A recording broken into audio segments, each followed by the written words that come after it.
back again. Oh my goodness. It feels like it's been 2 weeks. It has. I know. Thank you, Dagoth, for the 5 bits, and welcome in, everybody. Thanks for the cheer. Tell Venus hello for us. Hello, partner in crime. Your partner in literal murder, yeah. Well, literal gaming murder.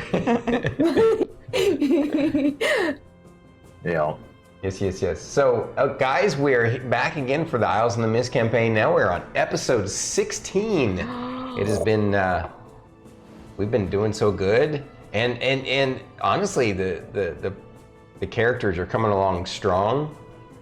The last time was pretty phenomenal and interesting. A lot of interesting plot twists that people didn't see coming from the random encounter. Yeah. So we'll go over that a little bit more. Random encounter. I know, right? Random, just like Cleric. Yes. Yes. That needs to be better. Yes. Random like Cleric. That was classic there, Starkitty. So how's everybody doing tonight, though? We're all excited for D&D night. Back again for after a little bit of a hiatus. Man, last week the community stream was such a success and it was such a blast. We had so much fun. Thank you, Dagoth, for helping support and keep things going and running, and all you And folks. thanks for playing with us last week too, Dagoth. That's right. That was fun. Yeah. It was so much that was fun. Cool. Yes. We need to do it again. Now I actually can read his words with his voice now. I know, right? That is true. It's so nice. I think next time we do a community stream, we should try and do it. Well, I don't know. I definitely don't want to disturb D&D again. As much as I had fun, I don't want to disturb D&D again. But I don't know what another good day would work because of you guys' schedule. So I guess it's something we can. Really cool is if I request a day off, my boss will give it to me. Oh wow! Unlike my old job. Okay. Point of Salty, reference, thank you so much Soul for the Rider. resub for 8 months. Yeah. Yes, There you go. No, I was just gonna be like Salty with the 8-month. Oh, that's what you were about to Almost a say. baby. Yeah. Wow. 8 months, Salty Soul Rider. Oi! We appreciate you and love you so much. Thank you for joining us tonight again. We missed you last time on for the community stream, but we understand you had stuff going on. As always, you're welcome to come and go as you guys see fit. We want people to feel welcome and never pressured. Except we love you and miss you. Join the D&D cult. I know, right? There you go. Speaking of, Squid Kamer. Oh my gosh, Squid, hello.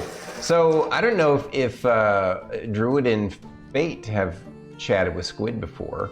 I think this might be his I don't believe Hey, so. I may have seen him once or twice in Right. chat when I was hanging out in your chat. So the special thing about Squid Kamer, he's one of my first old supporters of the channel from long ago. Yeah, he has a founder badge. Exactly. Yep. And what's really cool about Squid, he's not only is he a fellow streamer, or sometimes, I guess it's been a while since he streamed, but he is actually a developer of Daggerfall Unity mods. And Shout out to Squid. Oh. And I think the first time I ever streamed Daggerfall Unity on my stream, he went and got some of the other devs from Daggerfall Unity to come join my stream that day. It was really a special thing, and I want you to know, Squid, I remember that, and I still remember it, and I appreciate it so much. Yeah, that's awesome. Oh, is Bonbon doing all right? Phil Bonbons was, oh, that's right. She said something about that, having to go into some a surgery of some kind. I forgot what was. I what she kind of said. remember that too. How is she doing? Okay. Yeah, I forgot. I remember that too, but now I apologize. I feel bad that I backed that. My memory isn't as good as it used to be, and I hope recovery goes well. Yes. Yeah. Yeah. Positive vibes. Excellent. Yes, virtual hugs. Yeah, virtual hugs. So another little bit of interesting tidbit: Squid Kamer and a Fatal Bonbon, who he's talking about. She's also a fellow streamer, and they apparently became an item while streaming, which is really cool. Oh, nice. Yeah. That's awesome. It's so cute. Shout out to Squid. Yes. Shout out. Dagoth, could you give a shout out to Squid for us, please, sir? I appreciate you. Since obviously our it's not as easy for us. I mean, I guess technically I do it right now, but It's like, you hand me the keyword, I'll do it. yeah, that's right. I can do it. Shout out to Stormy. Yeah, mod. Shout out Stormy. That was... I still remember that clip. Shout out to Stormy. Okay, yeah, do it. Yeah, shout out Stormy. Let's go, mod. Do it. Oh yeah. Oh man. Well, I used to just be like, hey, shout out. And like I Everybody usually do have it. a mod in chat. My mod was in chat. Anyway. That was good. Don't feel bad, Druid. You gave us laughter for days. Hey, We're still laughing that about was it. Prime content. It's That's awesome. prime content. I showed my mom that clip and she's so confused. She just doesn't understand Twitch. It's so funny. Yeah. She's like, this is supposed to be funny, and I'm like, it's hilarious. If you know, you know. Yep. It's got to be part of the Twitch club. That's all there is to it. All right. So, well, while you guys chat a little bit more, thank you, Druid. Thank you for the Sweet bit. of you. You're awesome. It pops up right there on screen. You can't deny it. I forgot to do anonymous. We would have noticed you. I would have been giving you that side eye going, Druid. What were you doing? Hi. I mean, 100% during the community stream, that anonymous cheer was not Druid. Now I'm. It was now not. I don't know who it was. Well, I figured if it wasn't Druid, it was probably you, Fate. Yeah, you know, I don't know. Maybe. I mean, had no name next to it. I can't confirm nor deny. I plead the fifth because it was not me. Well. Oh, so it was Mama Fern? No, Mama Fern doesn't know how to operate Twitch, so it couldn't have been Mama Fern, 100%. I can totally understand that. Well, we know, wouldn't I- know. We weren't on the camera. Mama Fern could have been standing right behind you going, give bits, give bits. After I spent a couple days trying to explain what bits are. Yeah, I feel bad because like when I went to go visit my parents and I was talking with my mom about working on some of the craft stuff, she's like, I have zero frame of reference. I'm like, okay, so an orc. What's an orc? You've seen Lord of the Rings? Come on. Okay, it was just. So does that It mean was a challenge. does it mean in the It was future you so- got to give your mom some homework assignments to Google certain things? Google search images for certain things?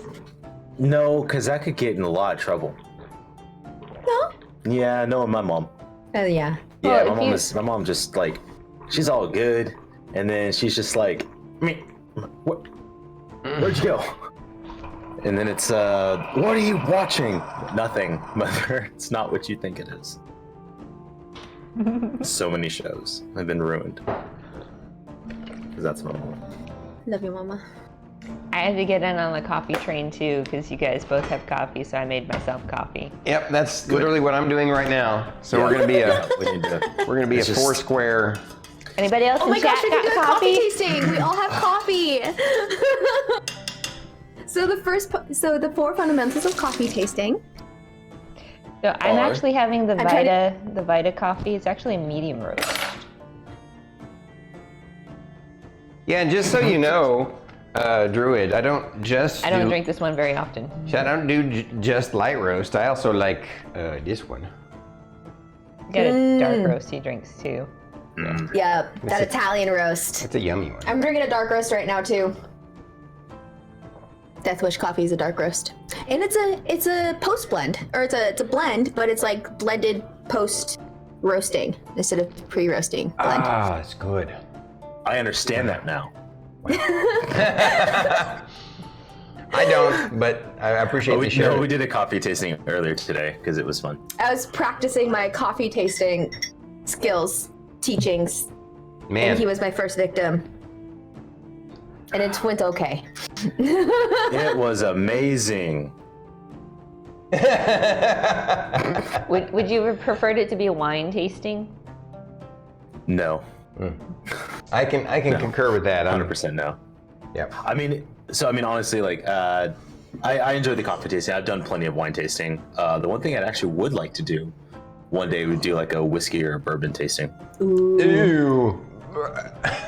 Yeah. But I don't really drink much anyway, so it's like, it would be like swish, swish in the mouth and then spit it out because I don't like the feeling of being drunk. Yeah. No, I'm with you there. And I'll be driving, so no thank you. Yeah. Or Fern would just go dip her finger in it, try it, and then hand it to Lorkris. Yeah. Dude, this is Fern right here. Ready?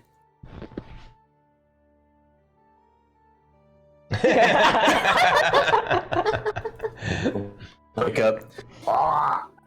Yeah, the first time I tried whiskey was the last time I tried whiskey. To me, it tasted like Robitussin, and I was like, screw this. You know. So Trust me, I totally We like get to sip that I'm the anomaly. I know that most people can acquire the taste for various alcohols. I'm the anomaly without a doubt. I can't stand, well, I guess she and I are, because she doesn't like the taste of alcohols. If it's doctored up in a girly drink, I'm fine. Same thing with her. I think for me, because I don't really drink a whole lot, having something that's robust, I guess would be a good way of saying it, prevents me from drinking too much. Because I don't want to drink a whole lot of it. I want to savor it, enjoy a little bit, and then be done. So if it's, too good, and then you're done. Whereas if it's like, it's good in very little moderation, I keep myself in check. I get what you're saying. That makes perfect sense. The first and only time I ever got this one drunk, because she had just turned 21, and she wanted to experience what it was like to be drunk, and she knew that I was a safe environment. So we went to the Inn of the Mountain Gods, which is a casino in New Mexico, and we got her a couple of Long Island iced teas. She is the cutest, most adorable drunk ever. Oh yeah. Yeah, he told me I was laughing at everything. Yep. And I was laughing at her, laughing at everything. It was awesome. Right. Yep. I'm either laugh at everything or try to fight everyone. There's really no happy medium. Oh, wow. I always try to fight everyone anyway. But what prevents me from drinking too much is realizing that, oh hey, this girly drink that I like is $6 to $8 a pop. Yeah, that too. Yeah, I think I'll have one. Yeah. I'm good with You on one. that. Yeah. Yeah. Well, I don't know, interesting tangent, but tonight we're here for some Dungeons and Dragons, Isles in the Mist campaign. Dun, dun. We have returned. Dun, dun. So I'm gonna give everyone a recap, and then we're gonna randomly choose who starts off with their own personal recap of what stood out to their character last week, 2 weeks ago. The recap is the party members had been given, or took the, finally took a special quest. Oh wow, something. Snacks. Snackins came sneaking in. Look at that. It's stealth ninja druid mom. Aw, we would have loved to say hi to Mama Fern. Mama Fern. All right, so where was I? Yeah, so they the group at the behest of Not sponsored.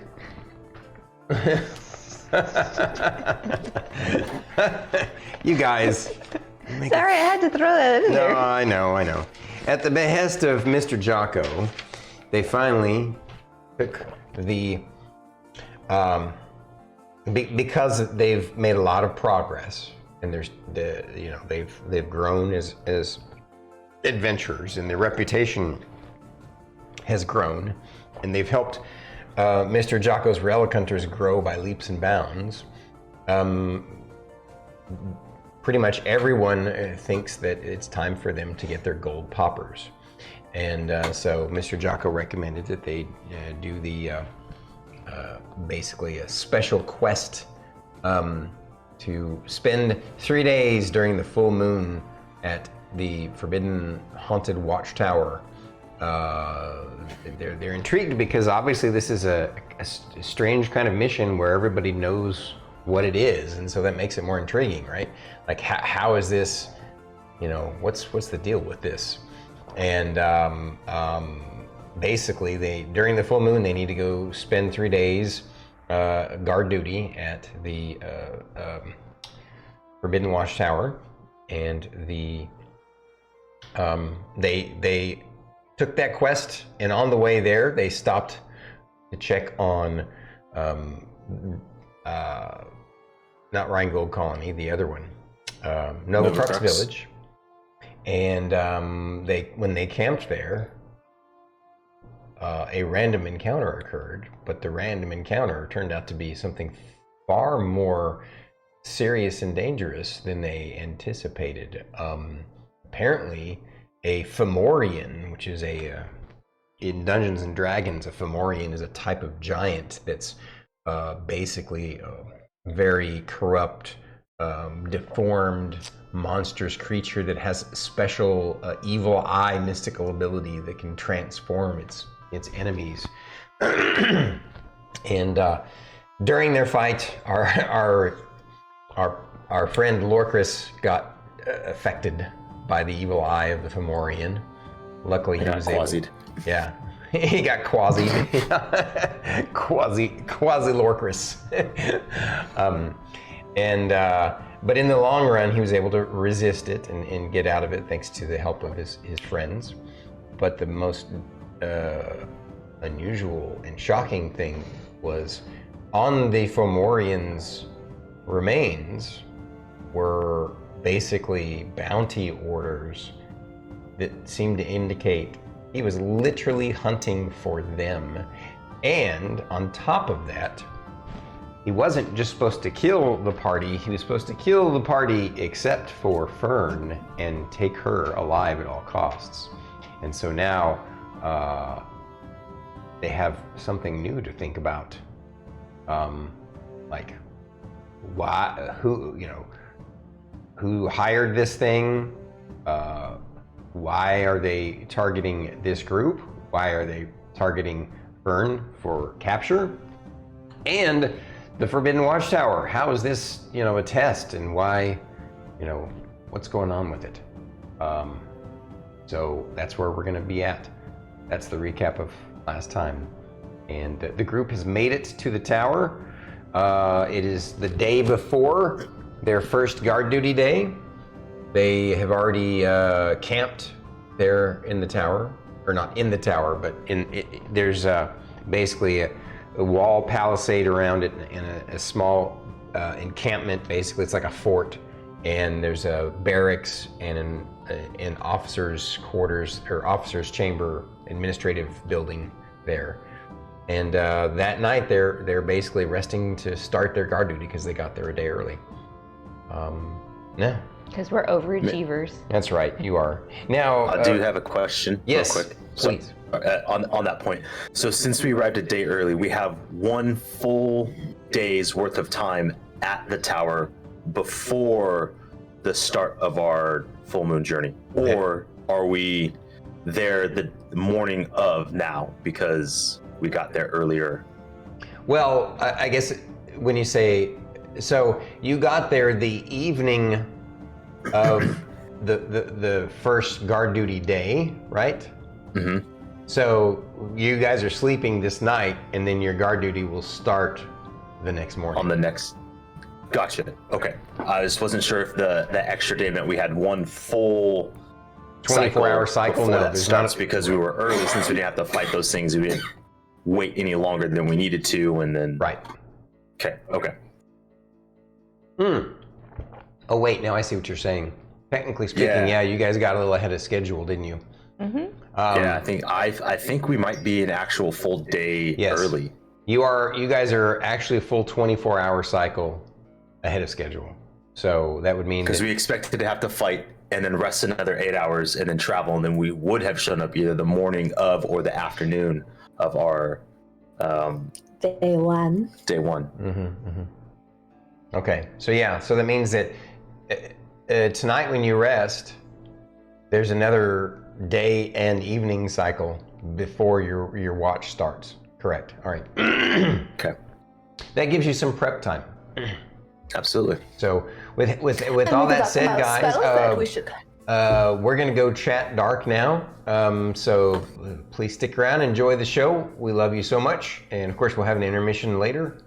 But it's gonna be a spooky night tonight. So hold on to your horses. Here we go. Halloween came early. All right. So You're talking about I'm it's just waiting for Halloween it at to like be. I'm just waiting for it to turn into a Scooby-Doo episode. It was the butler. Sorry. this one loves Halloween, would've so it's like gotten Halloween away all the for a time tea. here. Oh yeah. that's true. Oh yeah. I love Halloween too. I get so into it. Mm-hmm. I don't get into it as much as I would like to get into it, but that's going to start changing. All right. Yeah. So, first person to tell us what stood out to their character the most from the last time is Lorkris. I was ugly. Than I normally am. You're not ugly. No. Oh man. What and why? I don't take my Fern away. No. That's my Fern. This no one else's Fern but my Fern. Sounds a little controlling, but no, she's mine. What do they want with her? I don't know. Emillynn, help. Okay. Apparently he's an emotional wreck at the moment. Very Yep. stoic, emotional wreck, because it's all in his head. Oh yeah. He's expecting on him- the surface. He's just.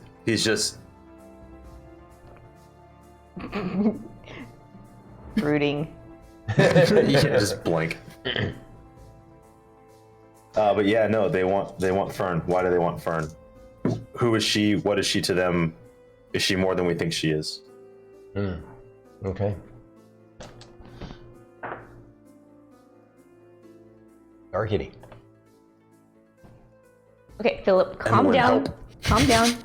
I know, I'm wondering the exact same reason why they want Fern too and why they want us dead. No, I'm not gonna have the. No, Fern is not leaving us. No. Will you stop?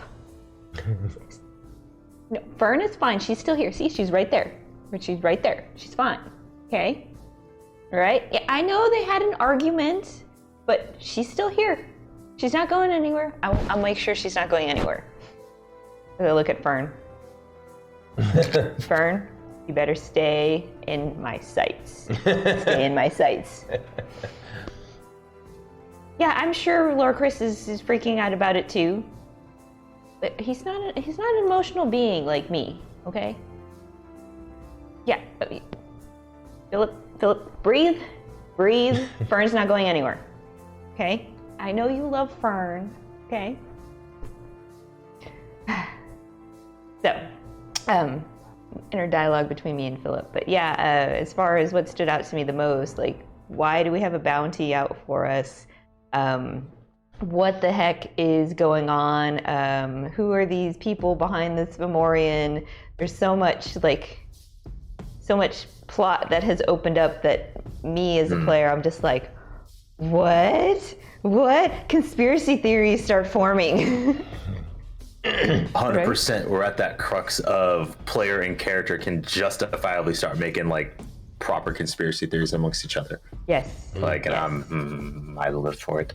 It's like Fern is a wood elf. Was there something special about wood elves on this island? When we get back to town, she's gonna be going to the library and going, "Give me all your books on wood elves and history of this island." And yeah, that's Go. what's done. That's hers. All right, Fern, you're up next.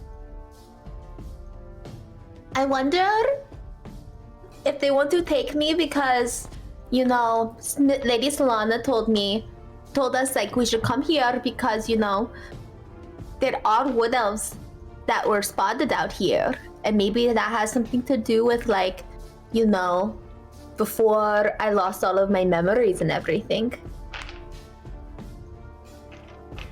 But I don't want to leave my friends if that means, like, you know? And plus I don't want to live with giants. They're mean. They also made Lorkris ugly.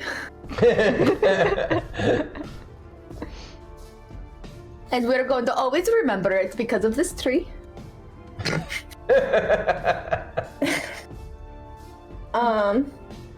But I don't like the idea that I'm being targeted to be kept alive and my friends get killed. I don't like it. That stood out a lot. He tried to take me and run. That was not okay. Anything else? That's it. Okay. No. I guess. What about Rylar? I wasn't gonna forget. For Rylar, he's scared for the first time. Like ever since you guys, he joined you guys. Like at first he was scared. He was nervous that you guys were gonna kick him out the way he had experienced that before with other teams. But then once you all connected, and once he reached a point where he let those walls down and trusted you guys because you made it clear to him how much he meant to you all. You know, when he does something, he goes all out. And so he was just in this state of perfect bliss and happiness. He's with the people that he considers his friends and family, and he trusts them and is having the time of his life with you guys. And so all that fear that he had dissipated. That you know, anything would happen. But now, you know, of course, there's always that kind of nervousness that you guys are doing a dangerous thing. But he knows that's kind of part of the deal, right? You're all adventurers. It's part of being an adventurer. But this isn't the same thing as that. This is someone specifically targeting the group, and they want to take Fern. It's got him really scared again. And that's one thing that's on his mind. The other thing that stood out for him, he's really, he's kind of curious. In fact, he wants to have a conversation with you guys this evening about why, about the watchtower, because it's got him a little bit confused. And so he figures that he can talk to you guys about it. Maybe the four of you can figure out, you know, how this is some sort of special gold level quest. Like it's got him confused. So that's what's going on with Fern. So having said that,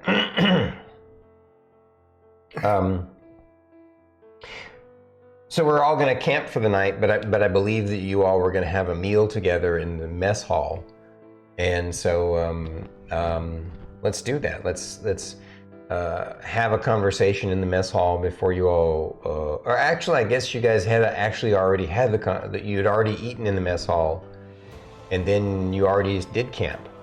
So, yeah, what we can do is he wants to have that conversation, but maybe he'll have it at breakfast. That makes sense. So, we'll see if anything happens at the watchtower for that evening while you guys are resting. And no, it's uneventful. It's nice and quiet. And the morning comes. Too quiet. And you're in the morning. Actually, never mind. We'll get to that in a second. But yeah, in the morning, of course, we all normally Rylar is the one who you and Rylar kind of help take care of the food in the breakfasts. But now you actually have a little mess hall where you can go and make stuff. And so he suggests that the two of you make food for everybody and really make the guards like you guys even more because of how good your food is. So Rylar. So let's go do that. Let's go cook up some food at the mess hall for everybody, using their ingredients and some of our own ingredients. Oh, because of course, you know, we are always talking about like all the fun herbs and everything. Exactly. You got it. Oh, I rolled pretty crappy too. What'd you get? 12. Oh, that's not that bad. That's not that I bad. have a +8. Yeah, I have a +7, and I got a 16.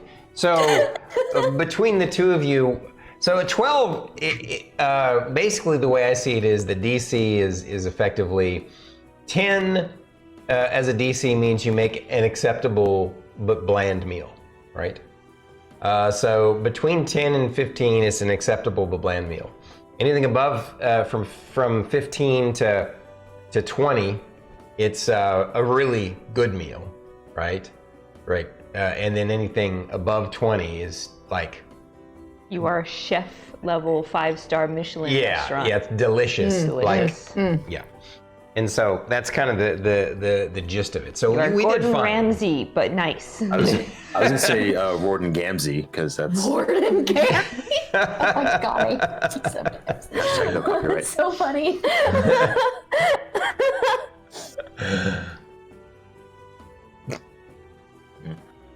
Do I have anything in my teeth?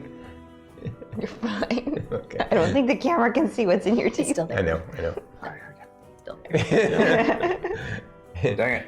The camera Well, can't that's see it, teamwork, but that's all right. If it, But I can now. yeah. You can feel it. I hate that. All right. So, Yeah. so the food is really good. They really enjoy it.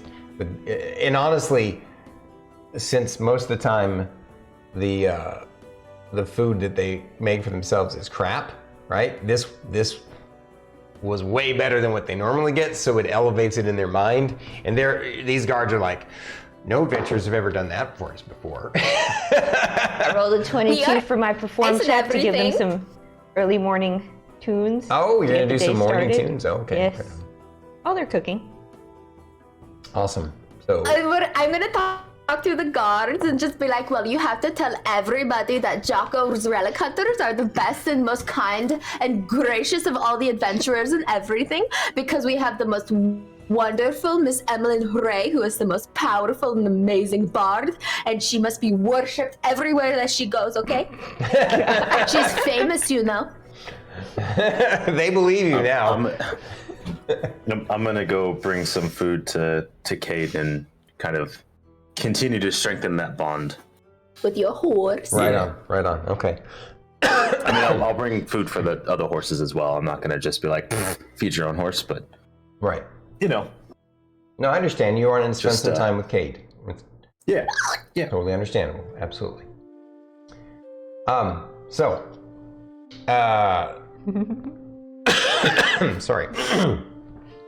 You guys spend some time with the guards and bonding with them, and they're pretty thrilled and pretty happy with it, and you know, during it they laugh and joke with you guys, and every time the watchtower is brought up at all, they kind of snicker a bit, but they're really You should just what?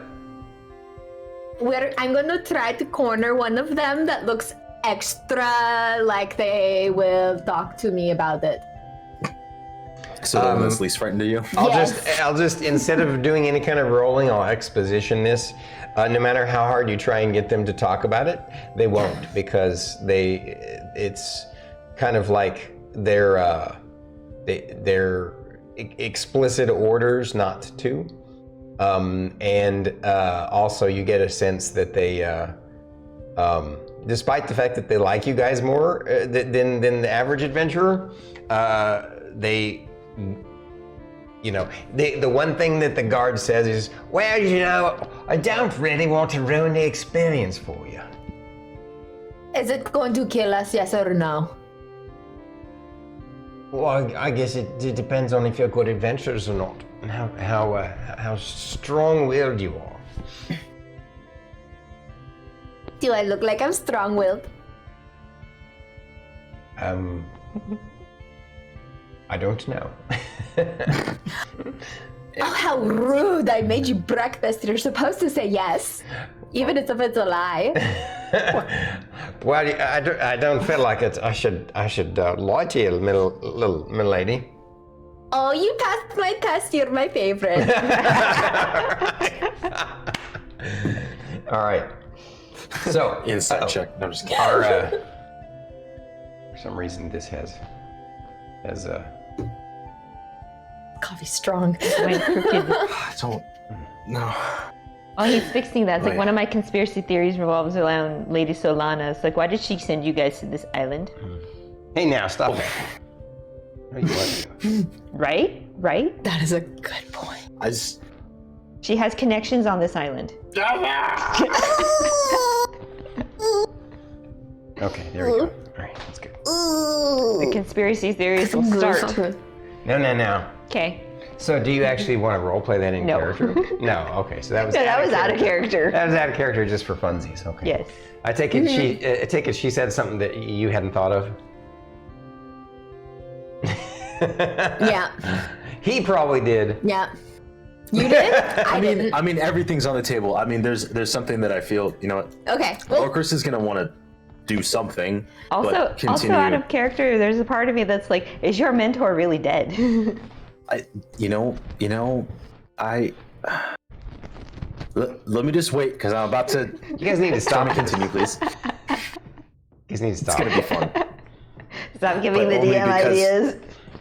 Yeah, no, I know. It's not gonna. I It's had not 2 gonna weeks. change what I have in mind. Oh, you've he had has 2 had weeks. 2 weeks to think. Yes. Well, we can have a conversation if you guys want outside of. But I feel like if you guys have this conversation all together, I mean, There's gonna be a role play part. He had plans, so we will get there. Yeah.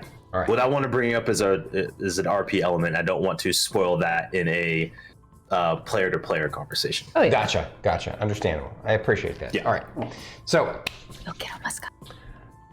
where were we? Do you want more coffee? Where No, were we?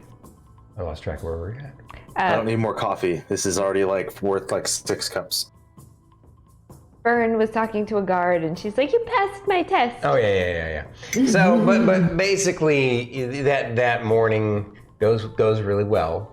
But once the guards start to filter out and do their duty and stuff, you guys are there together, and Rylar says, can we have like Miss Ray would.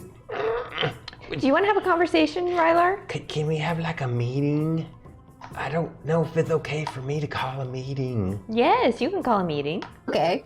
Oh, okay. All right. Go get Fern and Lorkris. You're all there together Oh, okay. already. You're in the breakfast hall. Oh, okay. So I have to ask you guys something. I've been wondering this for a while now, since we took the quest, and just since before the quest was even like when we read it and stuff, it's confusing to me. How is it?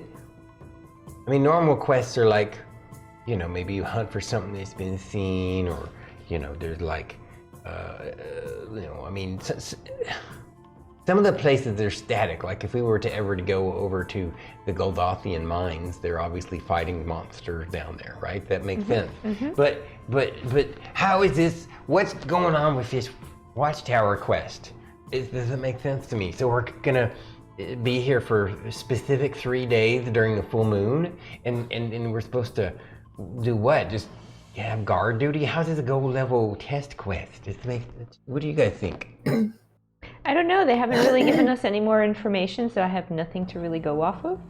We're supposed to be a guard. If we're supposed to do guard duty, are we supposed to guard duty like outside on the grounds, up top in the tower? Oh, out of character, they did give you that information. Oh, they did. Sorry, yeah, they provided that during the, and I said this last time, but it's been a couple weeks. During the 3 days, you guys have to stay in the watchtower and rotate people on the top of the tower watching, basically 24 hours. So you can either choose to all of you rest up there, or there's actually. There's effectively 3 floors. There's the main entrance floor when you go in. There's another floor that's likely like a storage area. And there's a smaller floor that's basically the entry floor to the very top level. And the top level is where you go look out at everything.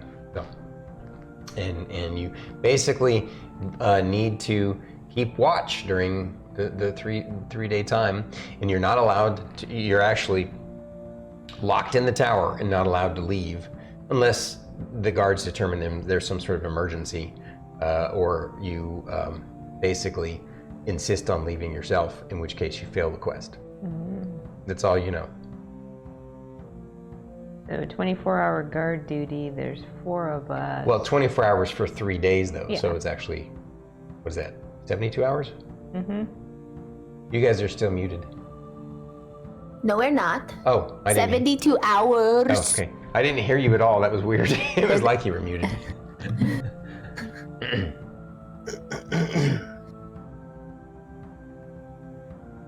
I imagine it's either if this is a reoccurring test, I imagine the physical danger level might not be as high as it's alluded to.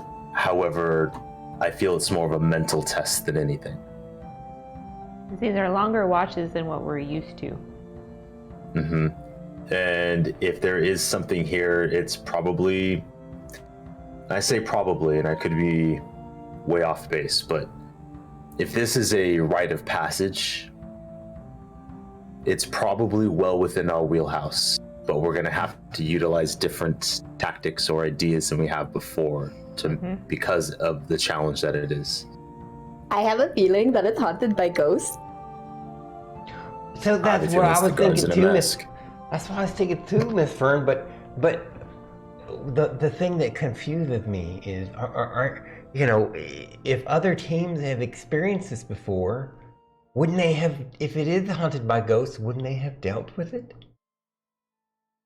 Maybe they're friendly ghosts. Well, then what's scary about that? How's that a test? Fern, what you got?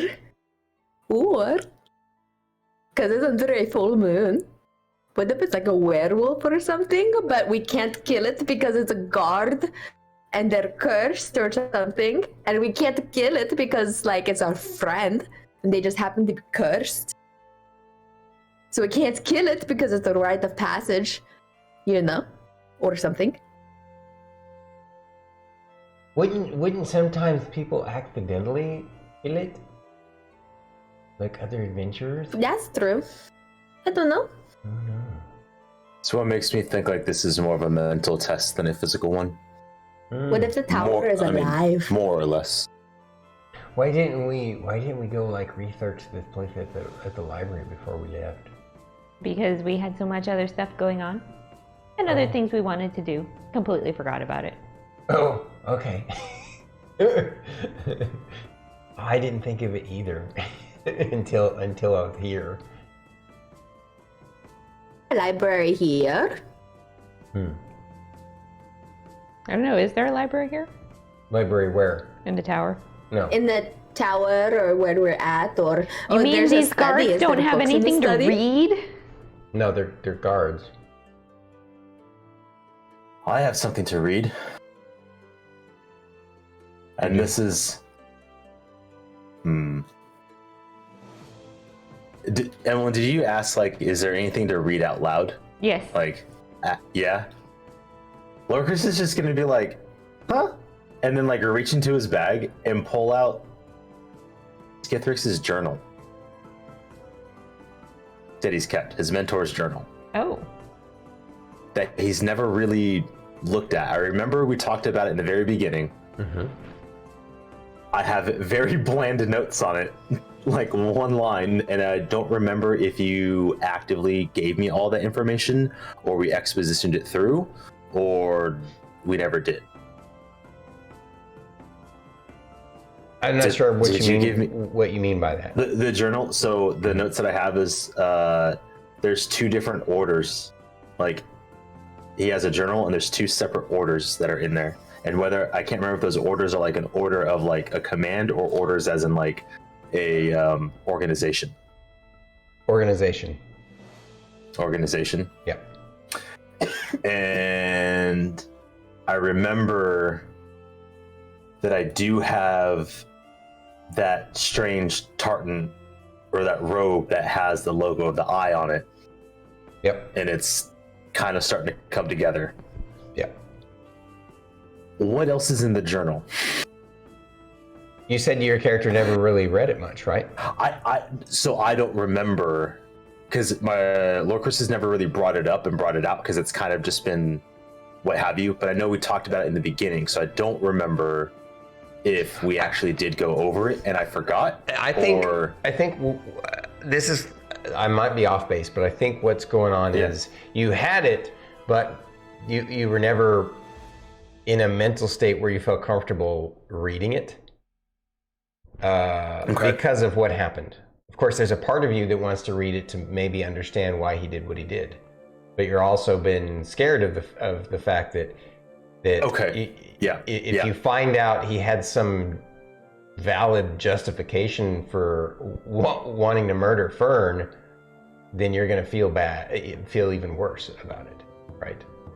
And so that's why you just kind of, you kept it locked away in your pack, just kind of like, okay, I don't want to deal with this. And it just became a comfortable habit to just, anytime you thought of it, you're just like, I don't want to deal with this right now.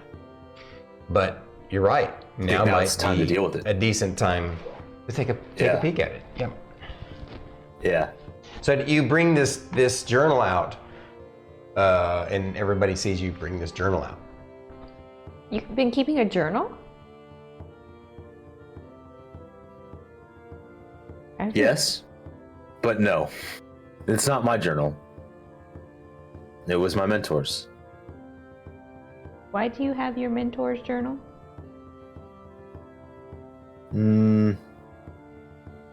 It seemed important to keep at the time. I don't know why. Never really wanted to read it. Well, maybe I was afraid of really what was in there. Wow. And I've, in a way, kind of forgotten about it. But now, in light of these recent events, I wasn't 100% sure until this has really become what it is. But I think, and then I'll also pull out the robe.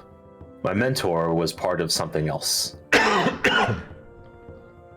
I point at the cloth that you pull out. Your mentor had this? At the time, it meant nothing. It was part of his keepsakes in a locked box. I would fold that back up, put it away, and you and Fern probably need to sit and read this journal. If I thumb through it, Stormy Lorkris thumbs through it, is it written in common or is it written in another language that you may or may not understand?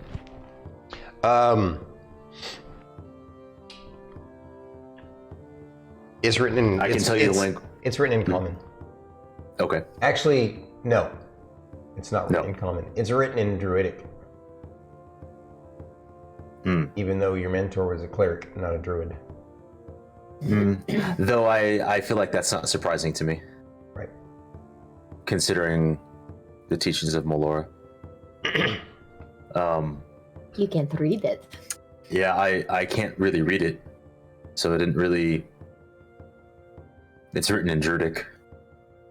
Rylar, you can read things, yeah? Yeah, I can. Fern, you can read it too. I can also.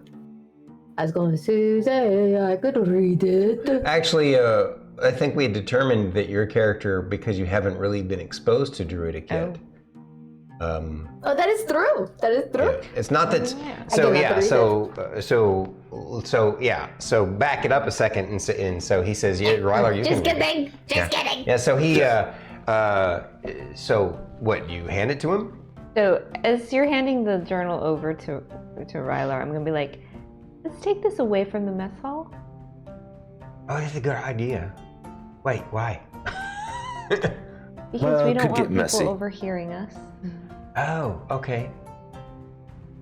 shall we go over by Are we that? gonna go sit by the tree? Sit by that tree. That's what I was gonna say, Miss Fern. Yeah! Oh, you're so smart, Rylar. Forgot to turn this on.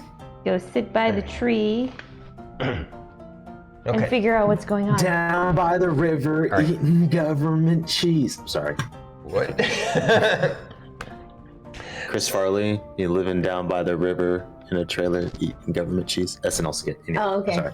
So, you guys make your way around, sit around the tree, Story time with Rylar. and he pulls it up Story to read time it. with Rylar. And so, tell me where everybody's sitting. Like, I'm kind of envisioning that you two are sitting, across from Rylar, and Miss Fern is sitting between him and Rylar, kind of curious and cuddled up next to read the book, to look at it. All on Rylar, Okay. trying So, to look over his shoulder. gotcha. So, Just nosy as shit. Before we get started with that, Miss Ray, do you mind taking notes? Oh, I mean, I feel like this is a rhetorical question, but she is sitting there with her notebook out just and just ready to go. Okay, you read it to me Look in the word for pen. word. you too, Druid. If that's okay. It's like, come on, Rylar, give me word Right. for word. I'm going to Right. stencil it all out. No. He's like, you really want me to just... So you look at it, it's actually pretty thick. You guys actually do... I mean, you have plenty of time, I guess, if you want to. So, I would obviously... imagine do it in chunks. Okay. I could do this all day. Okay, there's... Captain... what's your character's name again? Captain Ray. Captain Ray, or Captain Ray, Captain Emillynn. All right. Captain M. So, obviously, I didn't write this whole thing. In fact, I haven't written any of it. It's just the ideas in my head. So, what we'll do is, we'll say that you guys start to transcribe it together, right? And and he basically is going to read it to you, right? Fern's going to be watching over his shoulder, cuddle up next to him.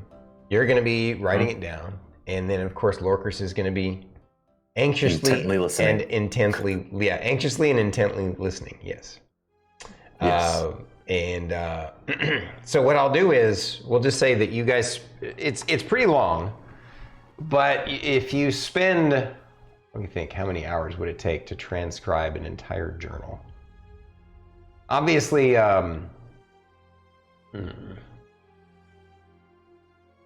he would still only it's not like the kind of journal where you do something every day. It's the kind of journal where you put notable things of your life into, right? So pretty thick, but we'll say that you guys would be able to get it done if you stay up late into the night doing it, okay? Which means once the guards have gone to their duty and stuff, you guys are gonna have to get some light source maybe. I mean, you have magic as light, right? So I can cast daylight. yeah. Oh, well, yeah, that too. That's probably a bit extreme, but yeah. I don't know, maybe not. So at any rate, you guys let the guards Lasts know. for an hour. You guys let the guard. You guys decide this is going to take a while, so you let the guards know what you're going to be doing, and they're like, "Oh, okay, no problem. We're going to do our duty anyway." So, and your stint doesn't start for, 24 hours. 24 hours. They'll come get you 6 a.m. the day that it starts. Okay. Obviously, there's all kinds of interesting little things about your mentor in there.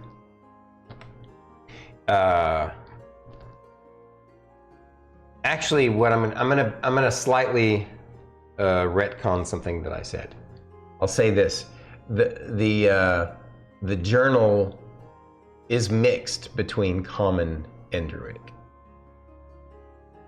and it seems like whenever there was something that was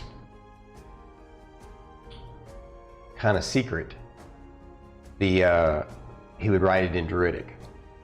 Sometimes it was innocuous, something, personal feelings that he didn't necessarily want to share with anybody who might find it, or, in fact, some of those things were like when you first met. Again, I'm just going to kind of share important details,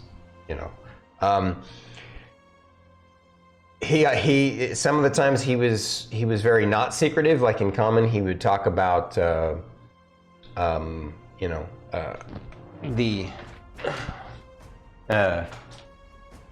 Melora's order, and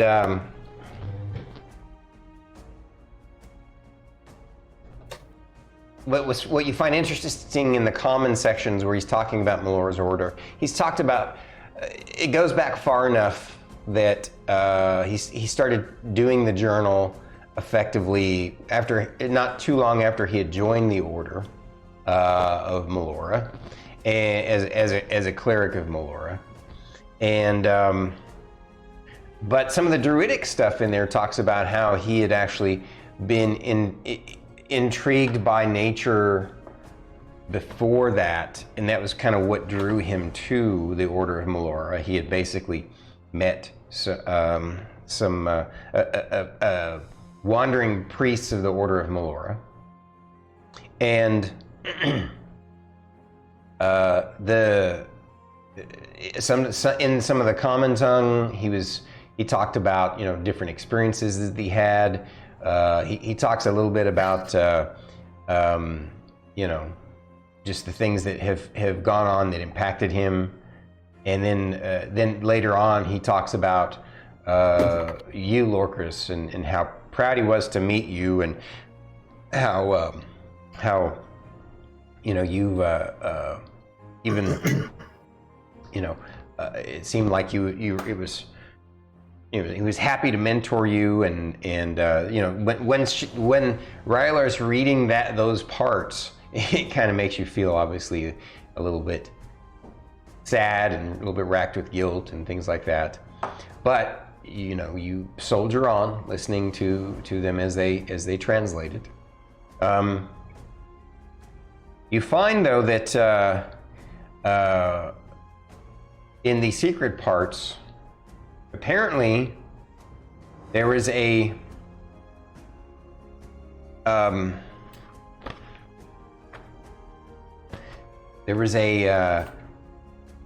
order within the order, okay, and it was called he only refers to it as the secret order or the unnamed order. Basically, he was, after he had been with the Order of Melora for some time, he was approached by some high level, some how can I put it? Some higher level people in the organization, but a higher level person in the organization. He was approached because of his devoutness and because of some of his own views about how, he had kind of developed these views that were a little bit unusual. Also a little note: when you first started reading the druidic parts that needed to be translated, you found it interesting that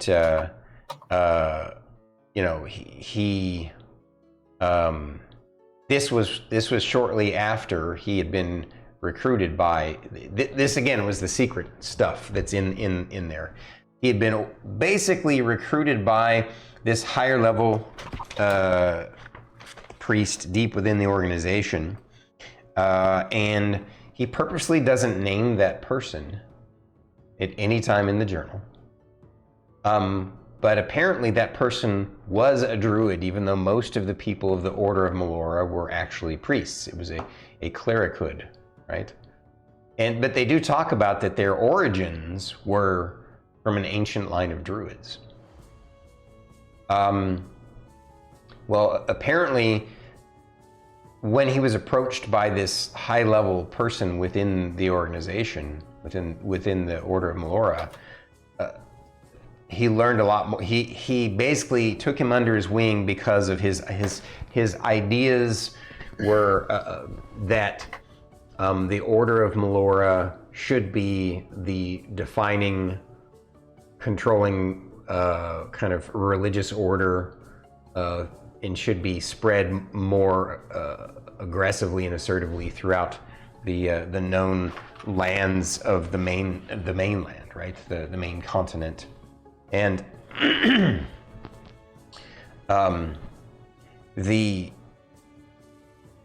it was these kind of more slightly extremist views that apparently drew the interest of this person who he basically calls his mentor, right? Even though he actually also had a mentor who was who was one of the priests of the order, and that person is named, although not relevant. So I won't necessarily give you the name, but he had his own priestly mentor, had a couple of different mentors, no one specific, but this person basically took him in and under his wing, and not only did he teach him how to, had to continue to rise within the order, but he taught him how to be a druid. And that was how he started to learn the druidic language. And he made it clear to him that he needed to keep the secret order, a secret, because not everybody within the Order of Melora, as it exists in the mainland. I keep calling it the mainland, but I think I have what was the name of the continent I gave you guys? Start with a G.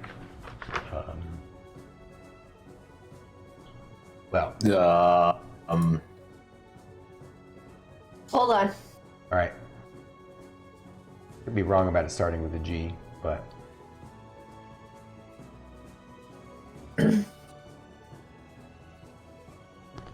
Any rate, you get what I'm saying. Once you find that word for me, somebody. Vasula? No, I think that was actually one of the city states. But I gave a name. Oh, because the note that I put it said world Vasula.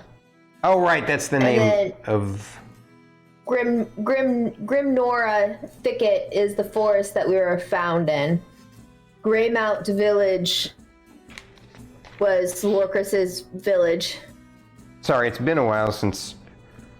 For the folks watching, I know this is terrible that I've lost track of some of my own lore, but it's been a while since we've actually. Like most of the stuff that happens on the Isle of the Mist, and so I lost track of what I had named the actual main continent. You know what? I'm making it hard on myself because I have a Google Doc. Google Docs are awesome. Oh, I know, right?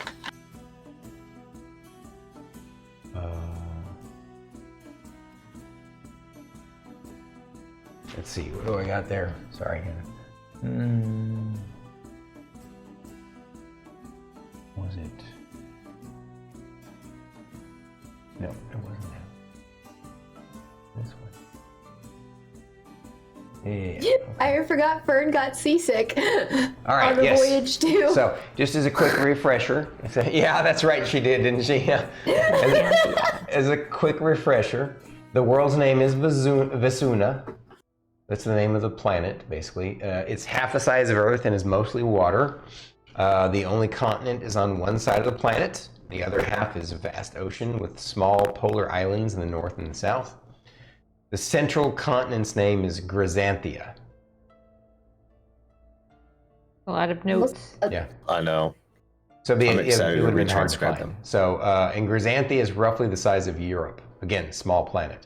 It's made up of 9 feudal nation states, primarily controlled by an oligarchy of 9 merchant lords, who also founded the Merchants Guild Association to keep the peace after a global conflict nearly destroyed civilization 30 years ago.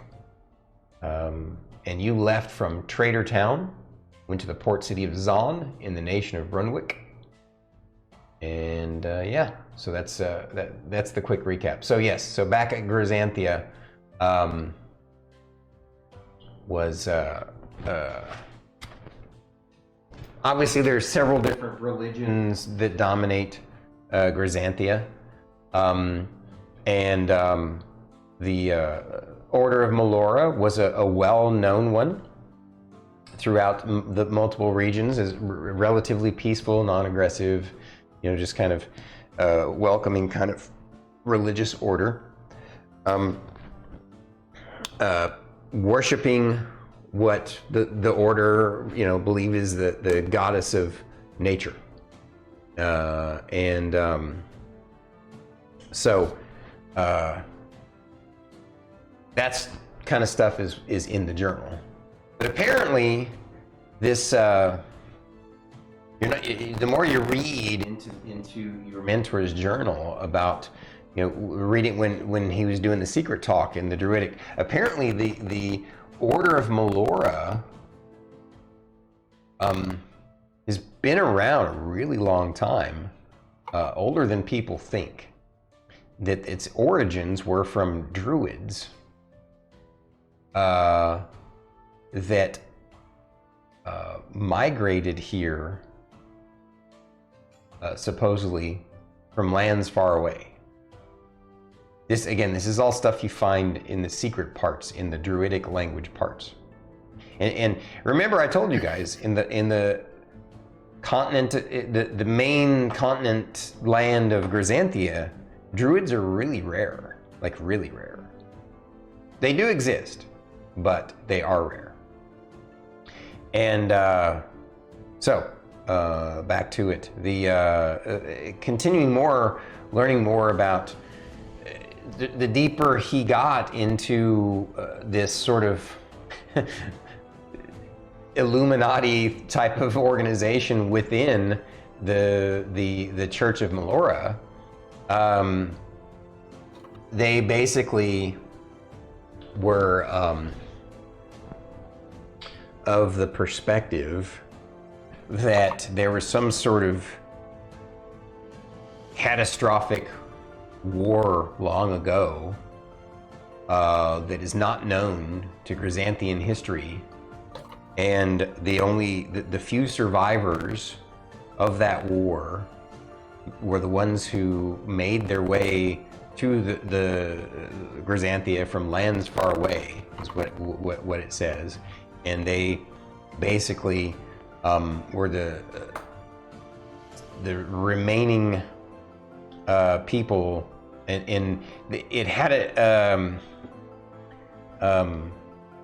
there's very little known about the originators, other than some of their traditions and the Druidic abilities, and the Druidic language was passed on.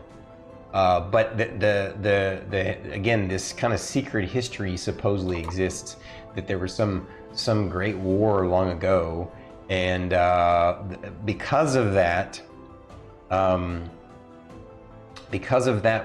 war, this order was created supposedly to protect against the corruption that would cause that war to ever happen again. Does that make sense so far? Can you repeat that last bit one more time? Sorry. Was made to what? Prevent from happening, that war to happen again. Yeah, basically the war happened somewhere in lands far away, and it was a corruptive influence across the land, and it was supposed, the way it's talked about in secret, apparently he had not risen high enough within the secret order to know all the details, but he had pieced together himself the idea that it was almost like some sort of, not necessarily a civil war, but definitely like it alludes to it almost like it were a civil war. And so it's still a little bit vague and unclear, even to him, which is why it's in his journal that way. But apparently his mentor within the secret order had really instilled in him and raised up in him this sense that that if that war were to ever occur again, that it could mean the destruction of all mankind, and that you know that you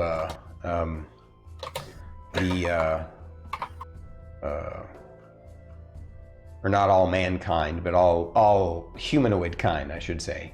It would basically be a catastrophe, and he wasn't quite sure exactly why, but somehow or another he really, you could tell from his own writings in the journal, your mentor's writings, Skithric's writings in the journal, that the it made an impression on him, and he really bought into this idea, this apocalyptic idea, that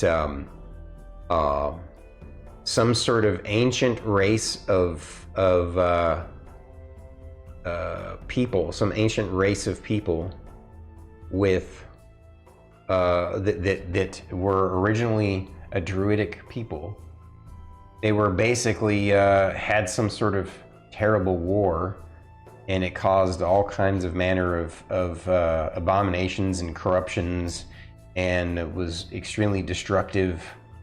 And so basically you get the sense that it was some sort of unusual race of like an unusual race of elves. You kind of get the sense that it was an unusual race of elves. And basically his mentor within the secret order had instilled in him this almost fanatical hatred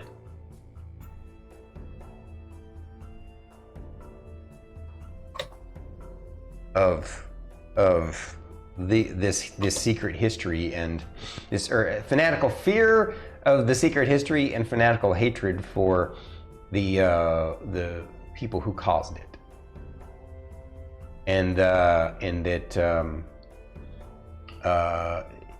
his mentor had even instilled in him this kind of paranoia that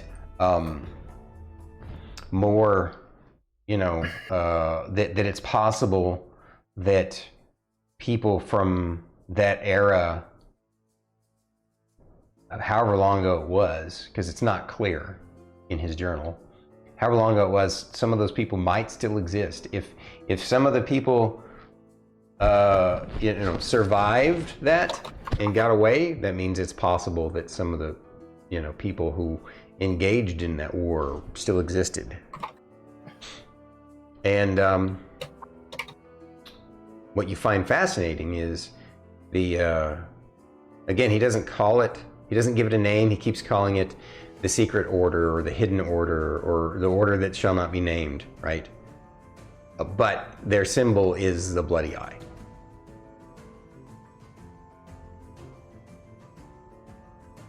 Mm-hmm.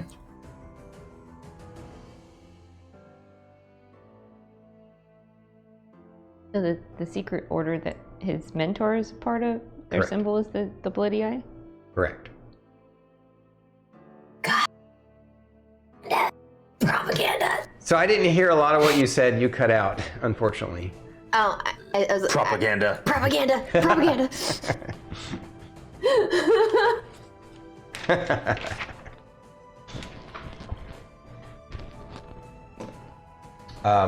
If you have questions regarding stuff that might be in there or that you've heard, let me know, and I can answer, you know, for you what I can sort of answer for you whether it's something that's answered in there or not. If there's any kind of details or things you're curious about, any of you, by the way.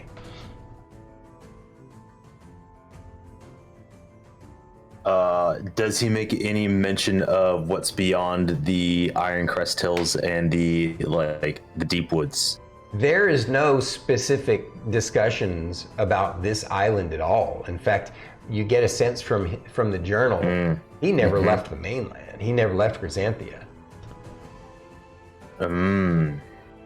But from lands far away, we are currently far away from the mainland. Interesting.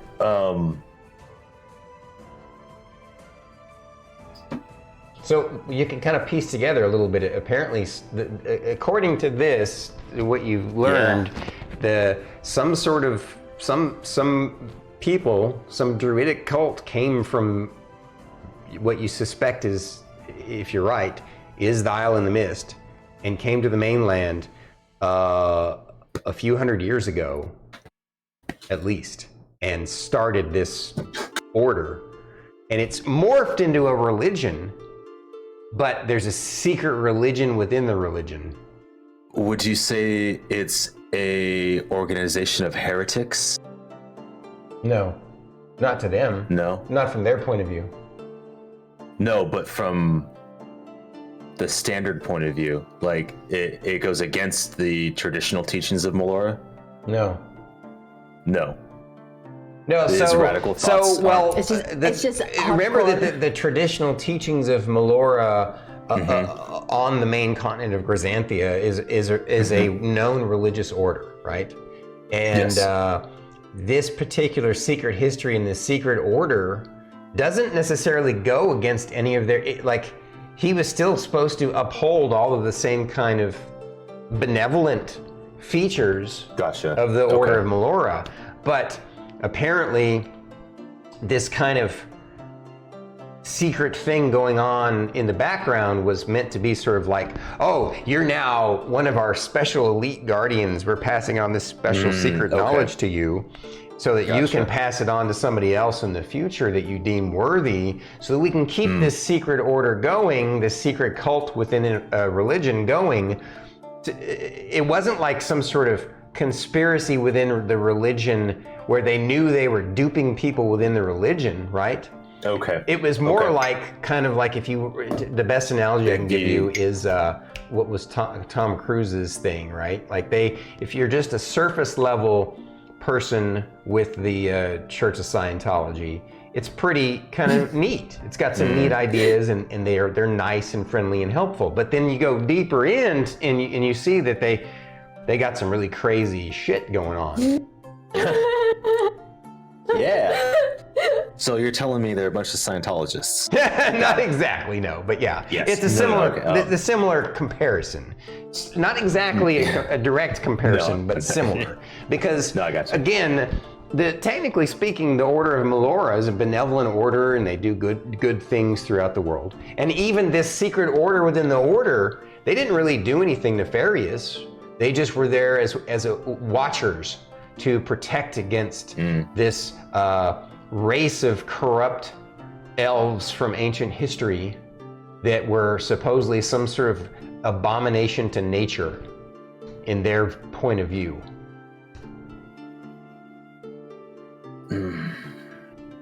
Or they were jealous. Yeah. In any of the talks of when he talks about the what is it, the the unknown order, or the order that must not be named, The secret order. the secret order, yeah. Are there any of those anecdotes of teachings that Lorkris recognizes that that he taught him, that was taught to Lorkris? No. No.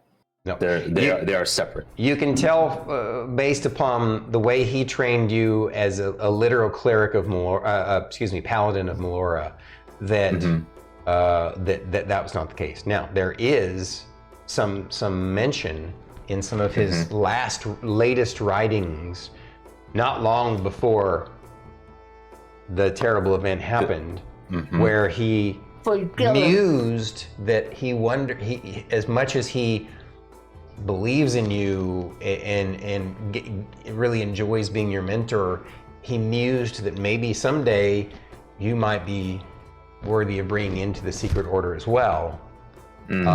But you could tell that he wanted to, and he believed that there was a possibility, but he also made some notes that he was concerned because you tended to be a little bit more compassionate. Free thinker. Yeah. What was More that? compassionate. Yeah. What'd she say? Free A thinker. free thinker. Yeah, exactly. Yes, that you're a bit more compassionate, and yes, a bit more of a free thinker, and that you're a little bit your ideas of the religion were a little bit too flexible in his own words. And again, this was in the Druidic, not in the Common.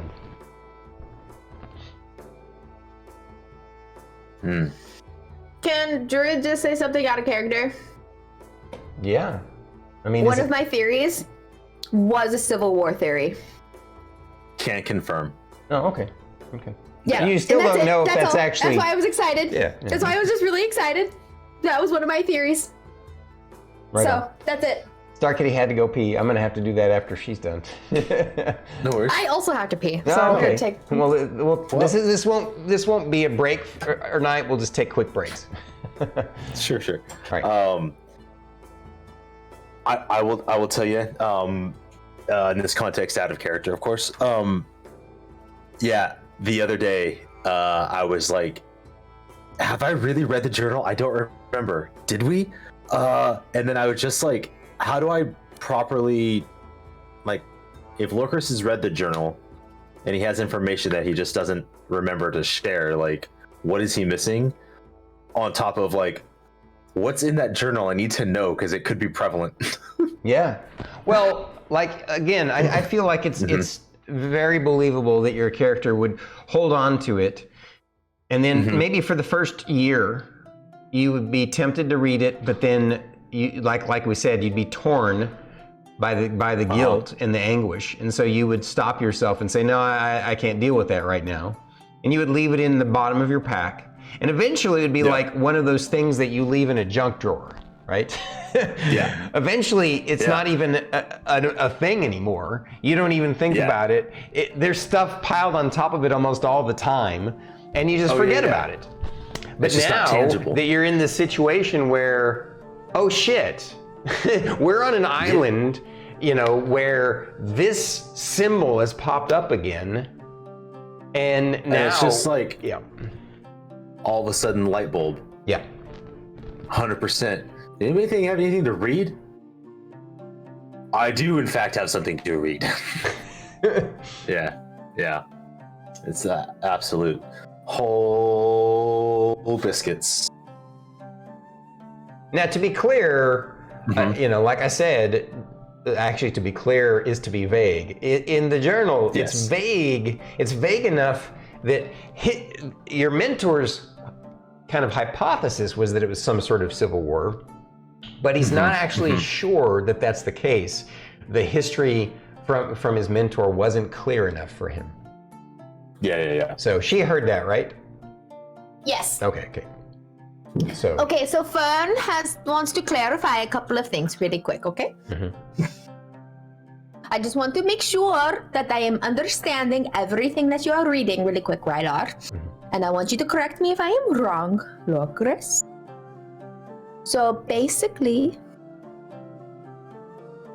there is the religion of Melora, and in there are super crazy people that walk around with a red eye that is the exact same red eye from, you know, giants and goblins and everything that's trying to come and kill everything on this island.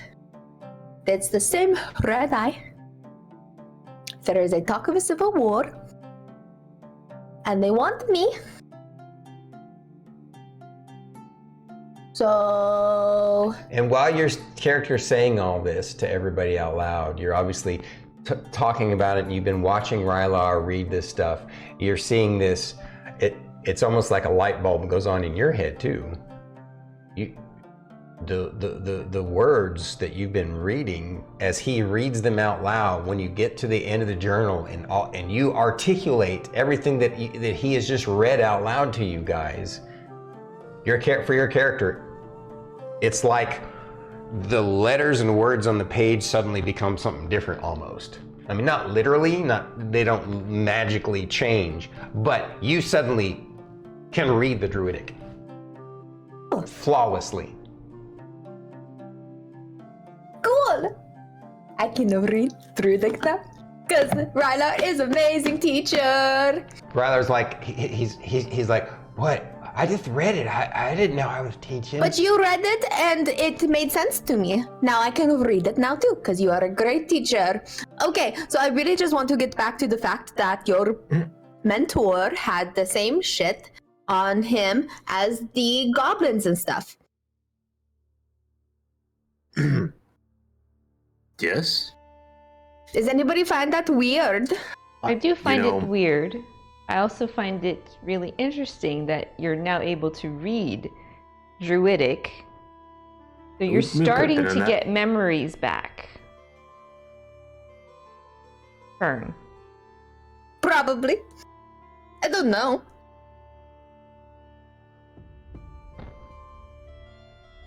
Chocopillar! Is it really memories, or is it like when you gave me this ability to be able to read stuff? Like I couldn't used to do that, but I did it recently and stuff.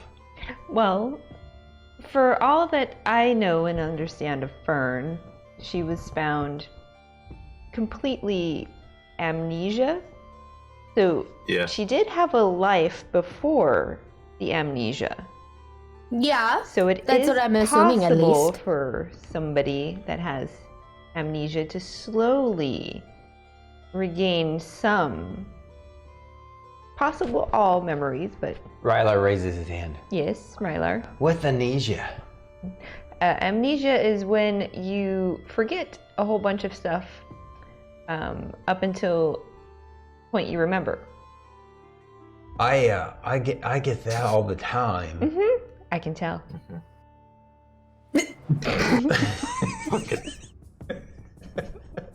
Can't believe you just said that. Oh my goodness. Emillynn, did you just take a page out of Fern's book? Well, I've been spending a lot of time with Fern. So you know how I don't remember my past, but I can remember my past with you guys? Oh yeah, I understand that. Uh-huh. That is Oh. amnesia, I guess. That's amnesia. Yes. Okay. I guess. So it seems as if I understand my mentor's state of mind, it does not shock me that he was fearful of you. His writings did make mention of an ancient elven race. And you are quite rare. The question being is, do this current group that is using the same logo a part of that same organization? Or is it an offshoot? Or are they an offshoot? Likewise, do they want you because they want to incite that war? Or are they trying to prevent the war? They seem My like they guess is want the to former. incite it. Which makes sense, which I feel would go against even what this secret organization would want. It's a cult.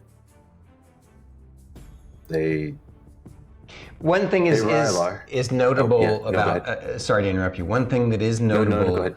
within the journal. Okay, and again, this is the secret writings. But there is something that's notable, and that's that these teachings that his secret mentor gave to him, that you could tell the way he was writing got progressively more paranoid and bigotous over time. And so it wasn't, you could definitely tell that it had a negative impact on his thinking and his perspective. I just want to make that clear, that it wasn't all benign and sweet, you know, or not, well, it was never sweet, but you know Yeah. what I'm saying? It wasn't just like, and it wasn't necessarily that the order within the order, again, was doing anything nefarious against its own order. It was really just a subdivision within that had a much more authoritarian, Goal. perspective on things, and so it definitely affected his thinking. So, But would that justify hobgoblins, goblins, giants, and ogres? no, not necessarily. Like you're right. That's a completely separate. You're right about that. But the reason I wanted to bring that up, my timing was bad. I didn't mean to bring it up in regards to the hobgoblins and goblin stuff. I just wanted to make that clear because I forgot to mention it. The reason I bring it up is completely innocent. Yeah, Absolutely not. Yeah. The other reason I wanted to bring it up because it does actually bring a little bit of peace and solace to you as a person, because you see that your mentor was becoming a much darker and less respectable person who was being basically Racist. kind of lost in this kind of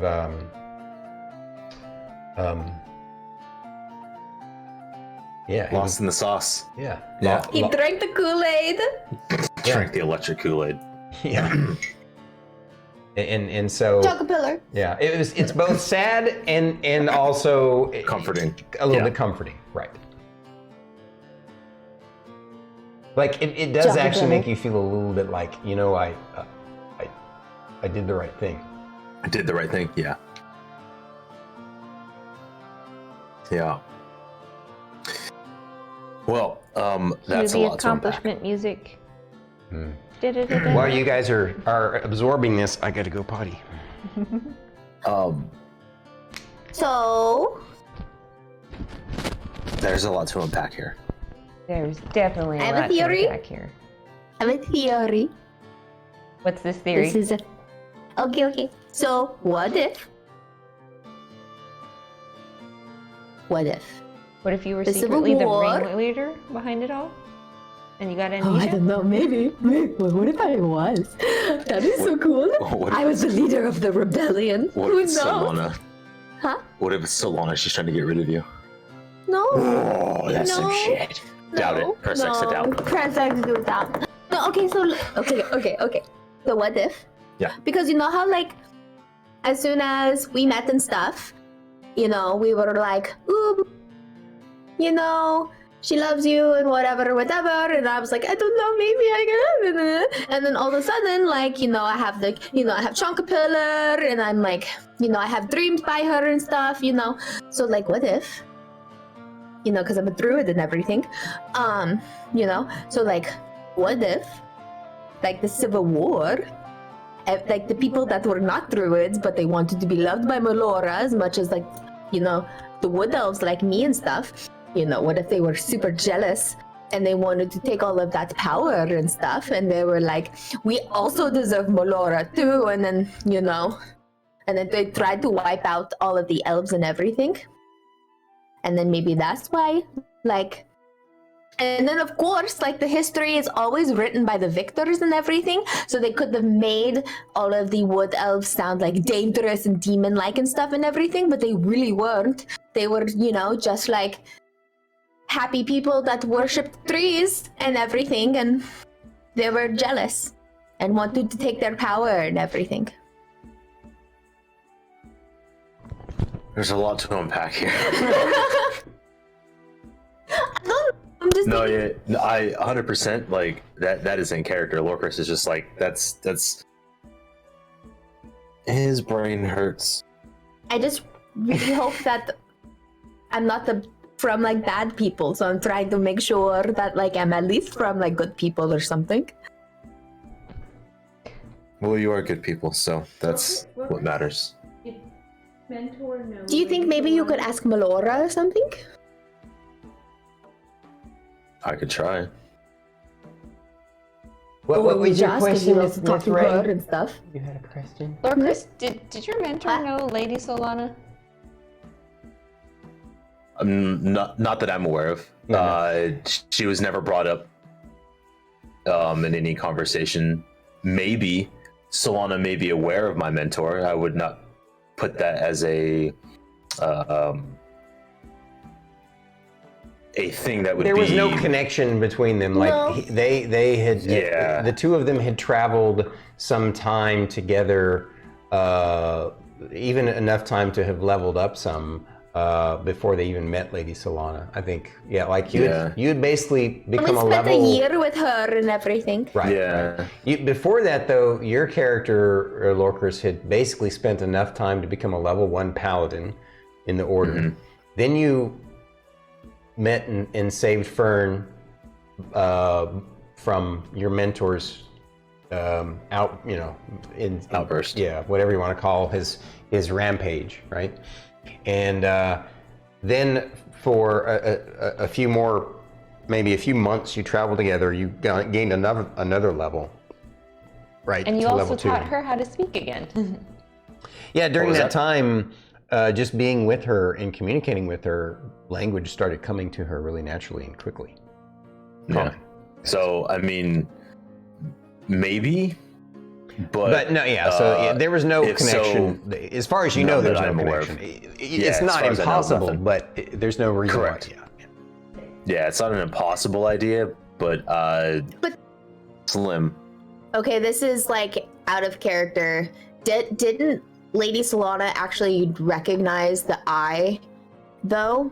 No. I don't know if this was a conversation that Fern was involved in, but I feel like this was a conversation that Lorkris and Solana had. Right. To answer that Yes. question for Lorkris, no, she did not recognize the symbol. She investigated it a little bit for him, though. Okay, that's what it And that was okay. one of the things one of the couple of things that led you guys to the Isles in the Mist. To the island. Yeah. Okay, I remember that now. Yeah. Okay, yeah, it was the spotting of wood elves, and then the eye was out there. And Not so it was the two necessarily things, spotting of wood elves. or the rumor stuff. Yeah, what it was is exactly. She only got rumors that that somehow there's potentially wood elves, a special kind of species of elf called wood elves that exist or existed. You don't really know the details, but it was basically a very vague lead. Yeah. Yeah. Okay.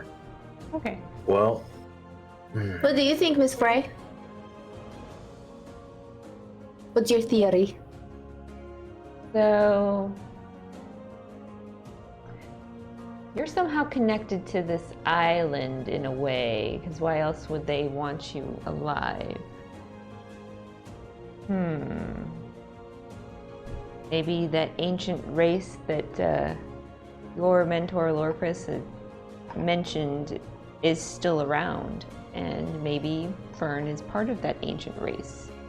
But how did she end up on the mainland with no memories? That's what I'm trying to figure out. yeah, that is a very interesting notion to appear somewhere miles halfway across the globe from where there's any potential sightings of no idea. Don't know if that was divine intervention or some twisted bit of fate. You know how we rescued that lady? You know how we rescued that one lady who had no hand and no foot?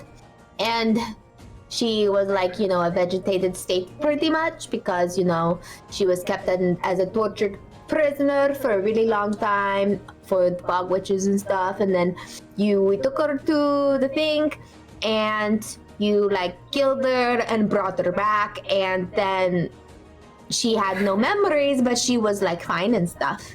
What if that happened to me? What if I was kept prisoner or something and I escaped? But instead of being killed and brought back, I just went crazy, and then you just helped me. I don't know. There's a lot to unpack here. I don't know. Changapillar, tell me the history. Right. That's all he says. Rylar says, I got the question. Yes, Yeah. Rylar.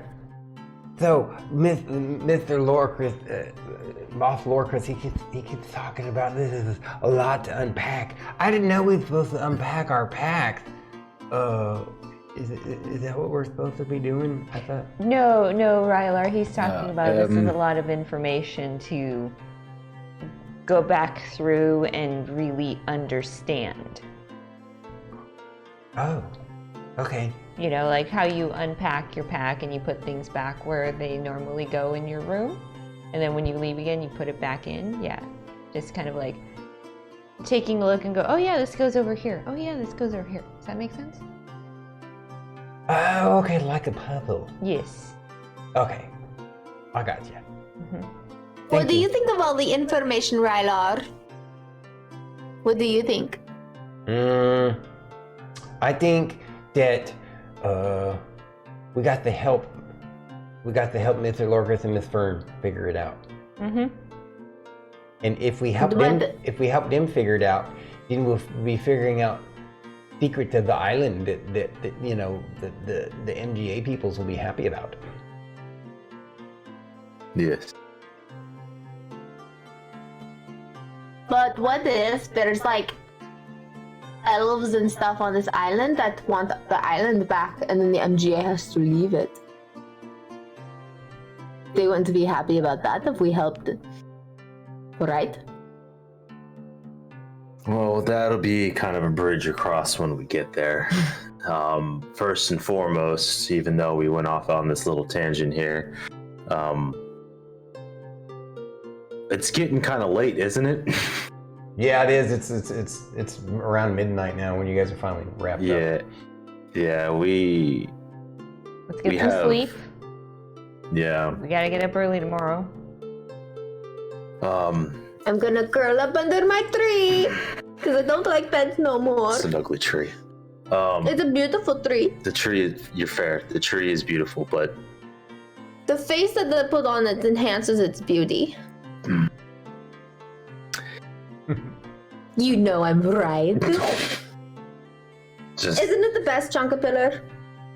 Beep, beep, beep, beep, beep. Agrees. Look at that. yeah. Anyway, let's go ahead and go to bed Okay. and not sleep. I think Lorkris is gonna honestly, I think Lorkris is gonna have a really hard time sleeping. He's just gonna considering everything that's going on, he's gonna stick unusually closer to Fern while she sleeps, even though we're in this walled off area. Mm-hmm. Not maybe right on top of her, but he's gonna be super close, but then having a hard time sleeping with all this just racing through his brain. Right. Fern's Smooth brain. gonna go back to walking around holding on to Lorkris's cloak as they go around. Like she used to. Yeah, just like she used to. She's gonna be holding on to his cloak. Okay. Yeah. Everywhere! I'm going to And sleep remind under everybody that as we progress through our watches over these next 3 days, we're going to have to keep an eye on Fern, because Fern likes to sleepwalk from time to time. True. Yeah. I think we should all stay together on the top. And also this might be harder on Miss Fern than the rest of us. Because we're going to be inside of the stone tower, right? Yes, I we don't can't like leave. it. But I did notice something unusual about it. Did in the daytime? Did you guys notice too? Notice what? I'll show you in the morning. It's kind of interesting. Now I want to know. Can you tell us and then show us tomorrow? I can't. Oh, okay. I'll tell you. It's just I noticed. Obviously, there's been fights over the thing in the past, and there's pieces of it that are knocked out from, probably from giants and sieges and stuff, right? Monsters hitting it, whatever. But it looked like, so it's a square tower, right? Made with regular kind of, stone masonry, whatever that stuff it's called, right? But I noticed that in the places where some of the stone masonry has been broken off, in the corners and the edges and stuff, there's like another stone underneath that's like smooth and round and in a different color. Ooh. Look at that tomorrow. I'm really excited. Mm-hmm. All right, everybody get some sleep. It's actually 8 o'clock now. I know we just took a little pee break a little while ago, but did you guys want to take the actual intermission right now? I think this is a good spot to do proper intermission right before we get into the meat and potatoes. right before we get into the Scooby-Doo mystery. All right. Well said. All jokes intended. As a player, I would just be tickled pink if it was one of the guards in a mask. I would be just absolutely elated. I really hope it's not that, but like I would just. Of course it is. No wonder no one talks about it. You're just like, yeah, you'll figure it out. Like, that's why everyone's so like, no, I'm not talking about this as a silly bit. Anyway. All right. Yeah. We're gonna take intermission now. Here we go. Intermission time. So There's 11 people watching right now. Oh, nice. It's so good to have you guys. buddies. So we're going to take pieces of intermission. Some of us will be here chatting with you guys during intermission while everyone goes to get snacks and goes in potties if they need to pee again. Hey, Eric. How are you feeling, buddy? You feeling better? You streamed a lot today. Spud's here, too. Tater Lord. From outer space. Suspicious ninjas. Oh, yeah. Look at the suspicious ninja. Josher gifted bits. And Oh I my saw him God! gift bits. Thanks, Josher. You're awesome. Lars is here. Where's? Oh my gosh! I wonder. I hope. All the cool people are here. I hope that Ares is okay. He No, I'm coming with. But yeah, guys, we're gonna grab snacks and stuff. You feel free to do the same. Drinks. Get yourself some water. Go to the It's bathroom. Kitty. Druid fate. What? Where? Oh, Eric. Oh, I just Glad you're feeling a lot better, Eric. glad you're feeling better, Eric. So I forgot to do our intros earlier tonight. I'll do that when we get back, when everybody gets back from intermission. We'll do introductions again for any new folks. Since we forgot, we neglected. I'm a terrible host. That's because we missed last week. We just want to get right into it. Yeah, to be honest with you, it's not that I'm a terrible host. It is exactly that reason. I was just super stoked to jump right in here and figure out what's going on. Would have gotten away with it too if it wasn't for these meddling kids. So are we the meddling kids? Are we the Scooby-Doo gang? You guys are the Scooby-Doo gang, obviously. Oh, goodness. So much information in that one journal. So much from so little. Yeah, I know. Sorry, that water's probably terrible on the mic, guys. I apologize.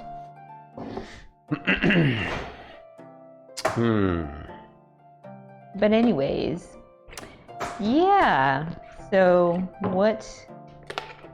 Oh, Eric, thank you for the resub for 5 months. Dude, Eric, you're the best, man. Appreciate Yeah. Thank you so much. Oh, let me do this. Shout you. Did a shout out? out at Eric. Did we not get a shout out for Eric earlier? I don't know, but Well, we're doing it now anyway. but for those of you that are watching, please go check out Eric Kakari's stream. He's an awesome streamer. Mhm. He was playing earlier when I was lurking in his stream. He was playing Arise. Yeah, Arise? Was Some- it Arise? something like that, yeah. At least it's not a constant stream. I got the joke there. But yeah, you were playing what? Tales of Arise earlier today? Yeah, Tales of Eric? Arise, that's it, yeah. Was that it? Was that the game? I think you nailed it. It looked really interesting. Yeah. Yes. Check out Eric's stream. Check him out when he does get around to streaming. But Same thing with Salty Soul Rider and Spud. Oh yeah, I need to shout out Spud. yeah, you need to shout out Spud and Salty. Is it all one word, Spud Solutions? Yep. And then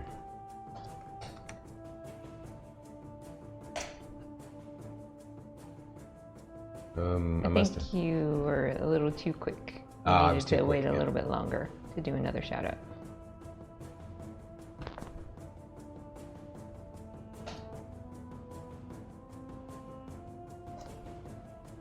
there we go. Oh, you're going to be on later tonight, Salty? Are you going to Right be playing on. Elder Scrolls? You're a late night streamer there, Salty. We'll be wrapping up probably around 10:30 at the latest tonight. You're surprised you haven't died more in the game that you've been playing, Eric? Why is that? It's like you seemed really good at it. I was watching you, and it was that fight that one big floaty, floppy, weird monster. It was pretty cool. Lars, so good to see you. Jessme Josher, oh my goodness. Well, you guys are amazing.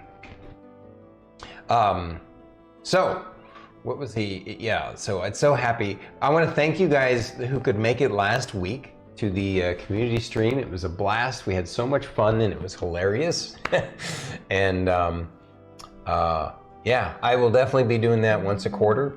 I think I'm going to try and do it on a different day than Saturday.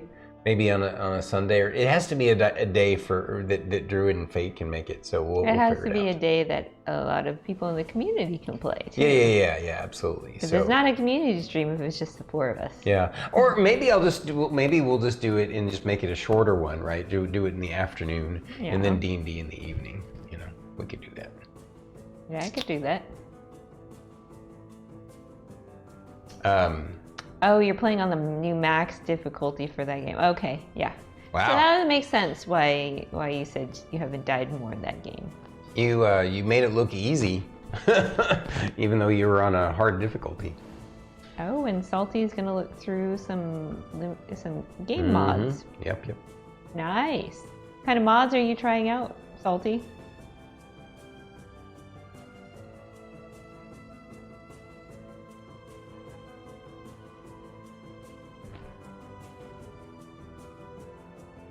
It's always fun trying out mods for games. Right. When they work properly. Oh, goodness. While we're here in intermission too, do any of you have any questions about the characters or the story so far that you know from stuff you've kind of missed? Obviously, there's only a little bit we can share, you know, in a short period of time. But you know, I would be glad to answer any questions that anybody has about what's going on. So. When you say homebrew, like a lot of people, homebrew, it means different things to different people, right? Like one homebrew rules and homebrew like monsters, or do you mean like, you know, mechanics, or are you talking about homebrew as in I've crafted the story and the characters and the NPC. Like if that's what you mean, then yeah, I only create my own custom worlds. But when I say custom worlds, I still use monsters that exist in the books, and I use some of the deities in lore. But I do play around with that stuff to my own taste, right? For the players and for. So, but the world, I always craft my own world, and I always craft my own campaign. The NPCs, I craft around the players and actually the world itself. Like I, as a DM, I like to be involved with the players when they make their characters and their backstory and their history. And I help I start to craft the world. I mean, I might have some core skeletons of ideas of what I want the theme or the, you know, kind of structure to be. But I like to craft the details, the NPCs and the interactions and, histories and themes. I'd like to craft those around the players and their backstories. So hope that clarifies. I know it was a kind of a long, drawn-out answer to your question, but yeah. Wow, the first time you've touched the game and you're playing on the hardest difficulty. That's impressive, Eric. I couldn't do that. So. Yeah. So as I was saying earlier, a little bit for those who've missed it, this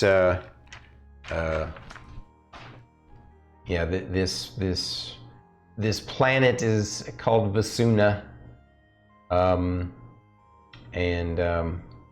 although there is a homebrew custom created world that you made that I've played through it twice, never got to finish it. Haunt. Oh, I've actually DM'd that 3 times. Oh, 3 times. But yeah, you got to play through it twice. That's true. We never did complete that one. Yeah, Haunt is a very interesting game world that Stormy created. It's Vasuna with a V. Yes, Dagoth, Vasuna with a V. Yeah. But yeah, Haunt as a world that Stormy created, it's an undead world with no clerics. Yeah, it's basically I crafted a unique D&D world in the past that has its own history and lore, and it's meant for veteran players who want an extra challenge. And it's basically the idea of what if Sauron or some other big bad, not necessarily specifically Sauron, but just if the big bad evil won, what would the world be like after an apocalypse where the great darkness, the BBEG or whatever they're called, the boss monster won and beat the heroes, or maybe there were no heroes to rise up, and so the evil darkness conquered the world, and all that was left was nomadic survivors barely eking out an existence. That is the world of Haunt that I created.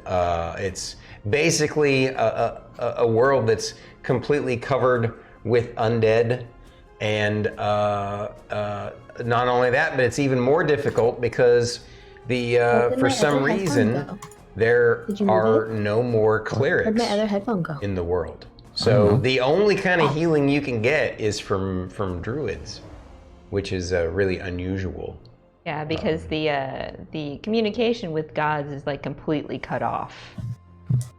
So For what? it's a What very are we talking interesting about? campaign world.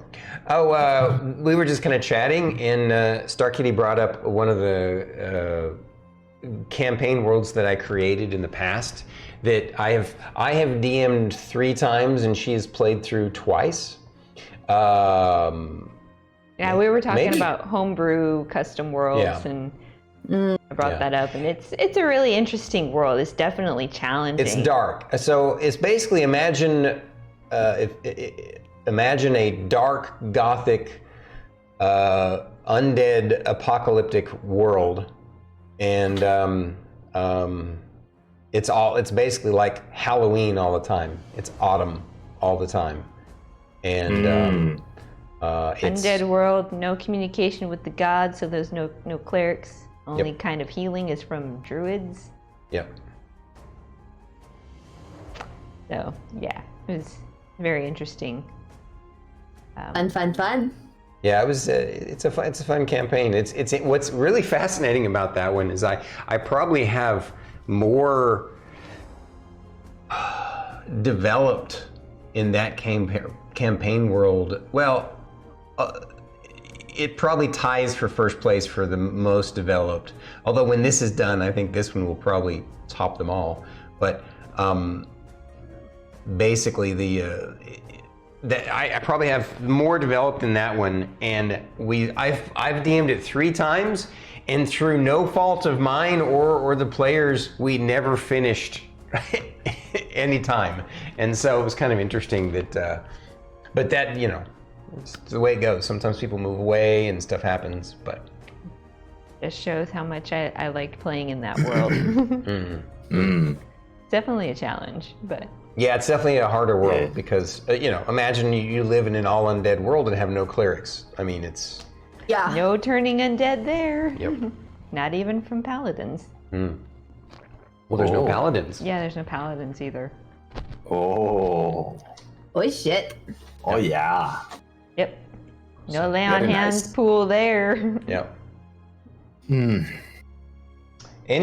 All right. So, did you guys have anything else that you wanted to share to the audience before we get back into things? I personally really happy that the whole Civil War thing. Hey, I did make it clear that you're still not 100% sure that that's exactly what happened. I know, but still. That there is the theory that there is a civil war, or there was one. The breadcrumb is tasty regardless. It is true. But yeah. Yeah. Okay. Very nice. Well, anything else then, guys? If not, then what I'll do is I'm going to do a reintroduction of everybody again, because I didn't get to do that. I forgot to. I'm so excited to get into gaming with you guys, and we I forgot to know. introduce. We so. all forgot. We're going to go back to RP, and I'm going to introduce everybody again. Hi, everybody. I'm StormyD of Storm Saga Games. Welcome to the Isles in the Mist D&D campaign. Right over here, we have the beautiful... I'm itsStarkitty, and I play Emillynn Ray with my friend Philip. And right over here to the left is the amazing... That's you, Druid. She was responding to Eric. Oh. I was. I'm Druid IRL, and I'm playing Fern. And this is Jonkapillar. And we love Jonkapillar. And right over there to the right is the amazing... Extirpatefate. Extirpatefate. Now I'm playing Lorkris, the Goliath. That is a Oathbreaker Paladin and Path of the Grave Cleric. You got to share of whom and whom. Oathbreaker Paladin of Melora and Path of the Grave Cleric of Ouijas. Nom nom nom nom. All right. So, with that, thank you guys for hanging out with us during the intermission. We appreciate you guys. We're going to get back into the adventure. Stick around, watch what happens I next. see what you're doing there. We're going to be exploring the haunted, forbidden watchtower. Oh, so it is haunted. Well, that's what I've been telling you guys. Watch, right. it turns out to be Tower's some haunted. Rocky Horror Picture Show event. Here we go. Moon's haunted. Let's go. Whoops, I don't need that. All right. No copyright. It's close to midnight. No, now that the night has gone by, and I don't know, some people got more sleep than others, and the morning comes of your actual guard duty, and sure enough, just like they promised, the guards come to you at 6 a.m. to help you do the change of the guard, and you can tell that the guard that was rotating out of that tower is really happy to have you guys there, and as they let you know, obviously you don't have to go into the tower. Well, no, actually, this is before he comes out. I jumped the gun. I apologize. So you guys got to go have breakfast and get ready to go do the changing of the guard. And Right. We're gonna make breakfast again. sure, let's make breakfast again. Whoa.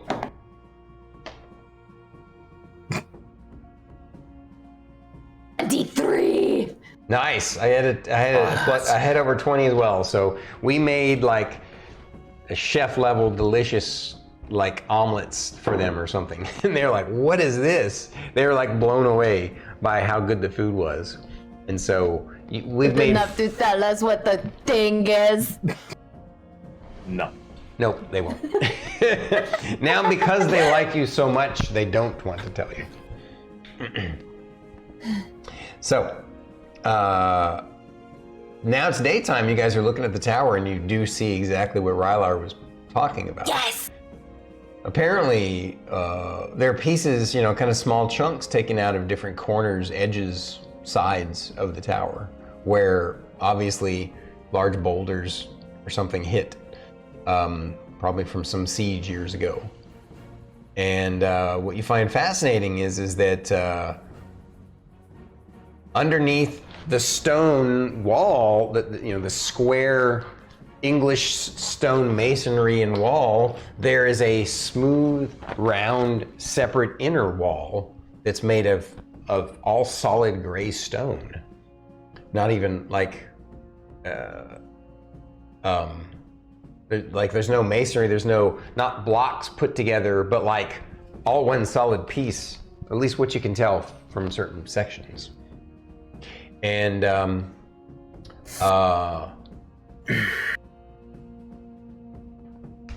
In the morning, before we go into the tower. So after breakfast, but before we're gonna go into the tower.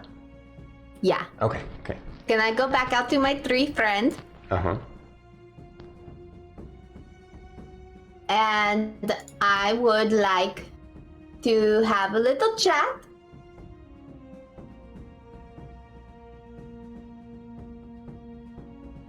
Where is the spell? I know what she's gonna do. Oh, she wants to talk with plants. So you're gonna go out there by yourself, or are you gonna drag your team with you? Oh no, I'm dragging Lorkris because I'm not letting go of his cloak. Like, come on. No, Fern is not going anywhere by herself. She needs to have somebody with her. No. So we're all done with breakfast. Are we all gonna just follow her? I would, Guys, I know you but I'll would. keep my distance. Okay. As soon as I notice that she wants to talk to the tree. Okay. So we're all gathered around the tree, and she's gonna cast. Are you using the staff? it's 3 charges to speak with plants. It's 3 Now I'm charges going to speak with plants? Oh, wow. So are you going to cast your own spell instead then? Or what was your No. plan? I was just gonna use the staff. Okay. Bam. Casted. Hello, tree. Why, I am Fern. You made an interesting sculpture on my side. Yeah. It always tickles was a when you druids do that. Have you known a lot of druids? Not really. Just one before. What was that druid like? She was friendly. A little different That's than good to you. know. What was that? I'm sorry, I misspoke. I said he was friendly, a little different than you. Did he look like me? Like an elf, kind of like me? Oh, I was gonna say no. He was he, not a she. But when you say elf, no, I don't think so. I think he was a humanoid. Yes. Question. Do you know? Were you here when they put the stone blocks around the tower? Both times. What was it like the first time? I was a young sapling, many years ago. But when they were here, I was fairly well developed. Yes.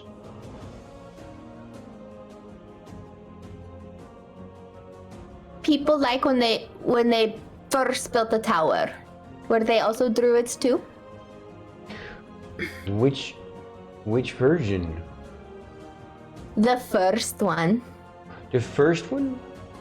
That was the man druid, yes. He talked to me too. Is he still around? No, I don't think so. I haven't seen him in a long time anyway. We are here because we're supposed to watch the tower for 3 nights during the full moon. Do you know why it's so important under the full moon? Maybe you can see better at night and it's prettier? I don't know.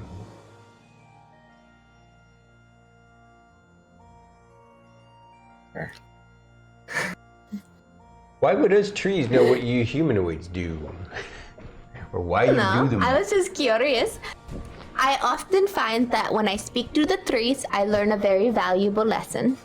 That's a good idea. We are usually here a long time, but I'm not that old. I think I'm still technically a young sapling compared to some of the trees of the deep forest far away. I was lucky to be brought up. This one seems way more talkative than the other one was, but I was lucky to be brought up here in this faraway place in small copses of trees in this area. It's a unique and different area, and we get lots of good rain and lots of good sunshine, and he tends to rattle on, and he says, yes, that first druid was here almost 5 years ago, and then he made the first tower. It was fun watching him make that tower from the rock that was here in the ground. Did he use did he use magic and stuff? Oh yes. He shaped it into the tower that was there before. And then until those other humanoids came, about a year later, and they figured out that it was going to be hard to tear it down. I guess they wanted to put one in the same area, but rather than tear it down, they just built a square one around the other one. Why? That seems so confusing. I also don't understand humanoids. Yeah. So I like to talk to trees. They're very confusing for sure. Except you druids, you seem to understand us better, and yes. A lot of fun talking to the trees and the animals and stuff. They are a lot easier to understand. The tree says, yes, very true. Thank you for being a safe place for me to sleep at night. Oh, always. Thank you for being a great caretaker of us. Do you want me to draw anything else really cool before I go? No, whatever you see fit, as long as it's in your imagination.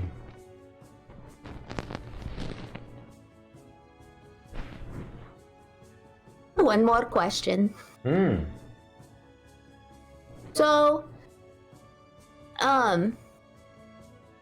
you know how there's those magical, nexus places where there's, extra magic and everything? I think I understand what you mean. Are you talking about the ley lines of the world? And the convergent places? Yeah. Huh? Can we, create new pathways? To make more of those beautiful places? It's an interesting and strange question. Could you make new veins in your own body?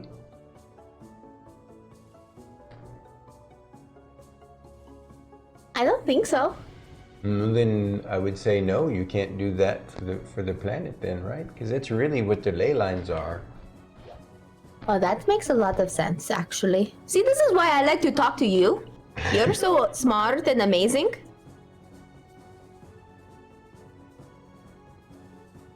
Okay, well, I have to go now. So thank you for talking to me. Thank you. I hope to see you again before you go. Of course, I'll be sure to come by and say thank you again. When you're done, Rylar's like, oh, Miss Fern, what did he say? What did he say? Okay. So, there was a druid that originally built a tower before the other people came a year later and built the tower outside the other tower. And he knew the other druid. The other druid would sit there and talk to him. How old is this tower? 5 years. But the original tower was 5 years. And then they built the other tower on the outside of this tower a year later. Out of character, MGA established Misty City how many years ago? Around that time. Okay. Or that's when, actually, when they first started coming here was a little bit before the 5 years where the MGA really started establishing Misty City. The development started around that same time frame. If you remember the little bit of the history for the let's see, full map scene is going to be Control 4. Whoops, that's the wrong one, but that worked out okay anyway.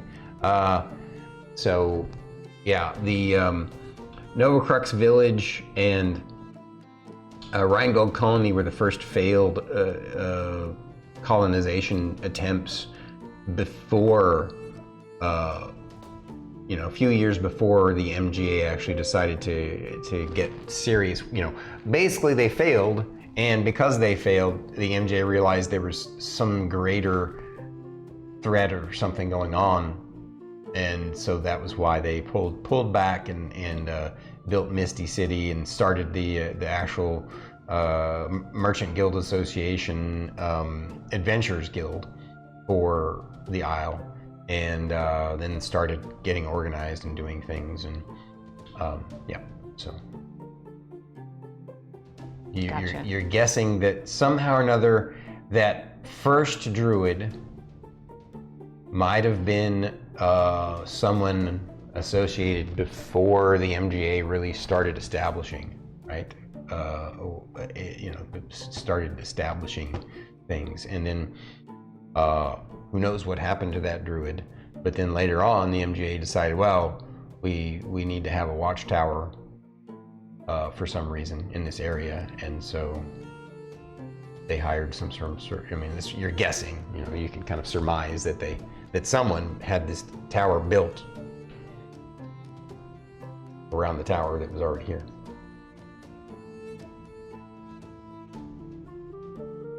Did they not like the architecture of this first Druid's tower?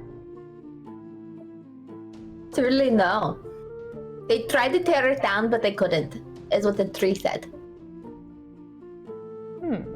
Before we leave the tree to go do our thing, I'm gonna draw a symbol of Melora underneath Lorkris' face on the tree. Okay. With moss, and it's gonna be cute with flowers and everything. Okay.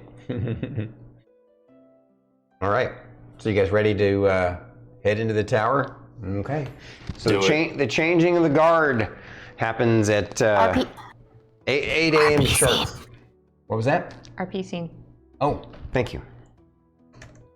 The changing of the guard happens that very morning at 8 a.m. and they explain to you as you go into the tower. So we're gonna, obviously for normal guard duty, we don't lock the tower, but for this particular adventure's quest mission, we're going to lock it. Now, keep in mind, we don't want you to feel like you're in a prison. If you beat on the door and you beg real hard that you want to come out, and you say that you give up, then you can do so, and we'll let you out. and it means that you basically failed the quest, and we will report that back to the MGA, because that's our duty, of course. We believe in you. You guys are amazing. But you're very friendly. We believe in you. We hope you succeed, of course. So I'll make sure that if you come knocking on the door ready to go, I'll give you a second chance. I'll tell you, are you sure? One more time, are you sure? I won't let you give up too easy, okay? Gotcha. What if we need food or something? Well, so we're going to be giving you some provisions to take with you.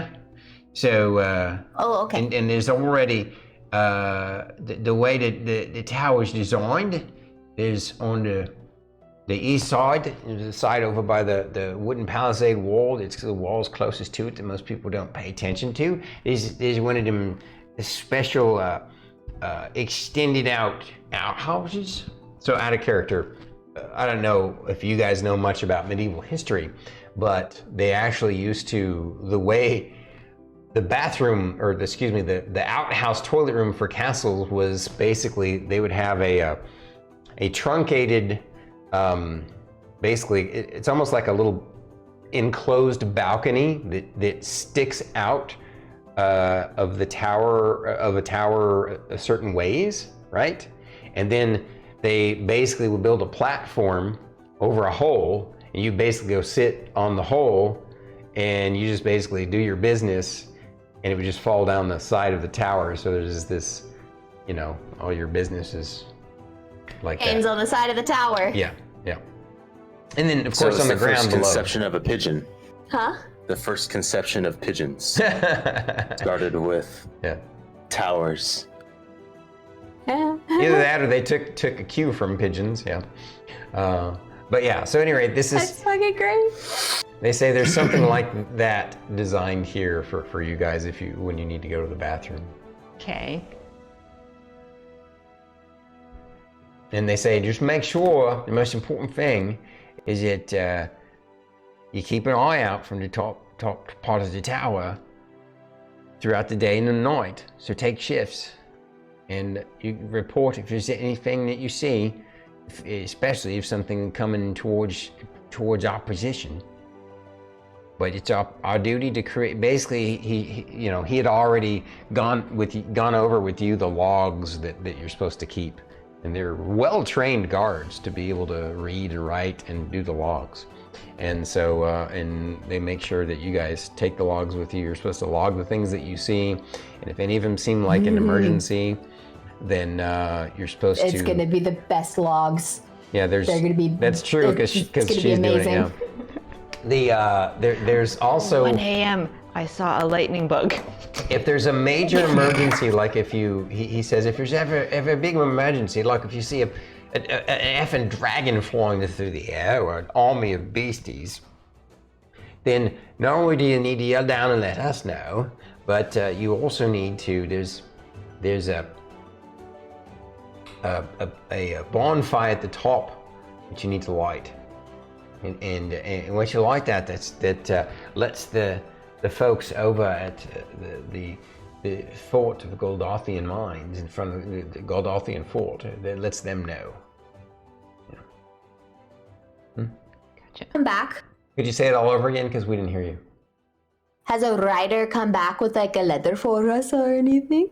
No, remember you guys had the letter go to the Goldothian thing, and then they were gonna report directly back to the city. Yes. Yeah, it would take a little bit of time. Mm-hmm. Yeah. Fern would still ask. Yeah. Fair. Yeah. Of course. They say no, we haven't gotten anywhere back yet. Would you let us know while we're in the tower if we got any word back? It probably won't be until Is after that- you're done with your mission, but if that changes, we will let you know. Thank you.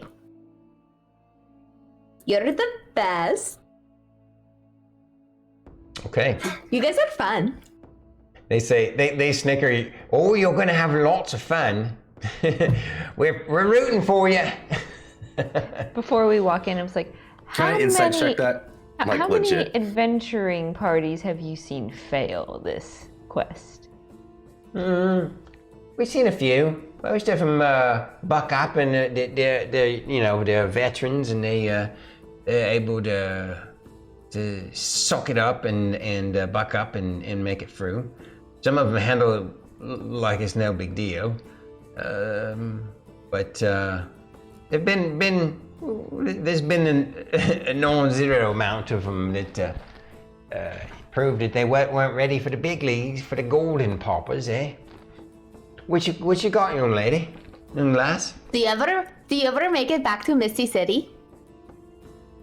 Pardon? Do you ever make it back to Misty City? Oh yeah, of course. We rotate. This is just this team for this month. We have different teams for each month. Well, I just wanted to informally invite you, so whenever we are in town, we always go to the Castaway Inn, and we would love to party with you guys there, okay? Yeah, they love that idea. Okay. They're really super excited. We're gonna go now. Okay. All right. Did you just give him finger crossbows?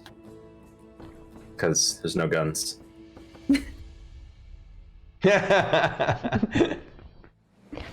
Finger crossbows. I hate you. All right. So. Okay. So. I think we should all camp together on the top of the tower. All together. Do you say that as you guys are getting ready to be shut up in there? Yeah. Okay. The guard overhears you and says, they say, it is a good idea to spread out around the tower a bit. You don't want to be out there in the top part all the time, all of you. Plus, it's going to be a little cramped because it narrows at the top. So that's why you have and you'll notice that the floor right. So it's set up such that the floor right before the top one has some window slits, so you can actually see out from that as well. And it's also a place where you can set up camp. It's a little bit more comfortable. You'll see that there's stuff set up for you all to sleep, to have your team sleep there. And take turns if you want to. It's whatever you all want to do, but you know it's going to be best if you make sure that you're going to have a difficult time if you try and stay at the very top. We sleep very much while we are here anyway, because I don't like to sleep anywhere but under a tree. I get really uncomfortable. Is there dirt up top or something? I should have brought dirt with me or something. Anyways, okay, let's go. All right. So I guess what I'm going to do is, let's see, how do I want to do this? Yeah, I'm going to break this up into quadrants, and I better.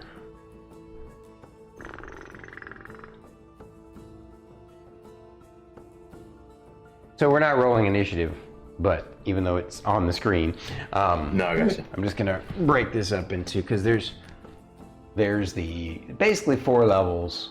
There's the ground floor, the second floor, the third floor, and the roof.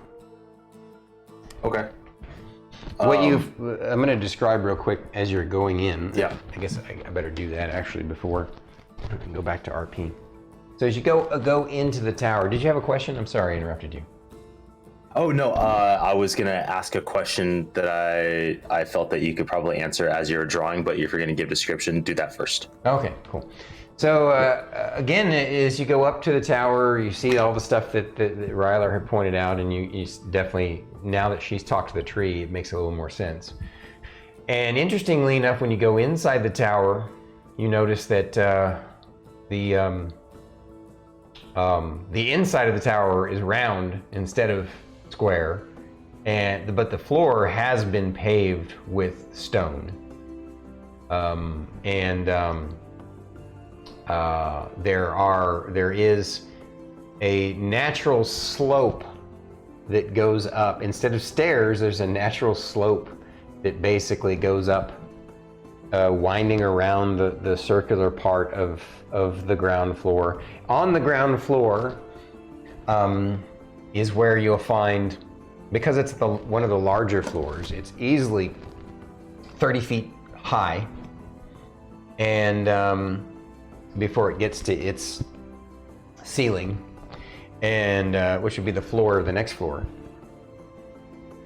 The walls are nice and smooth, and but they're smooth but slightly rough, you know, as if they were sculpted instead of put together, right? And but you can tell that the floor, being stone, was put on top of another floor because you have to step up to it. And in the center is a basically a cook pot fire with a cook pot, and you know, like not exactly a cauldron, but you know, a giant cook pot. A makeshift campsite kitchen. Yeah, basically. Is that where the provisions are? Are you whispering? We're not hearing you at all. Did you say something? I was just quoting Shakespeare. Don't worry about me. Were you calling Bubble, toil, and trouble. Yeah. Cauldron The boil. fire burns. Yeah. All right. So you there's like that, and then there's also some. You notice that there's some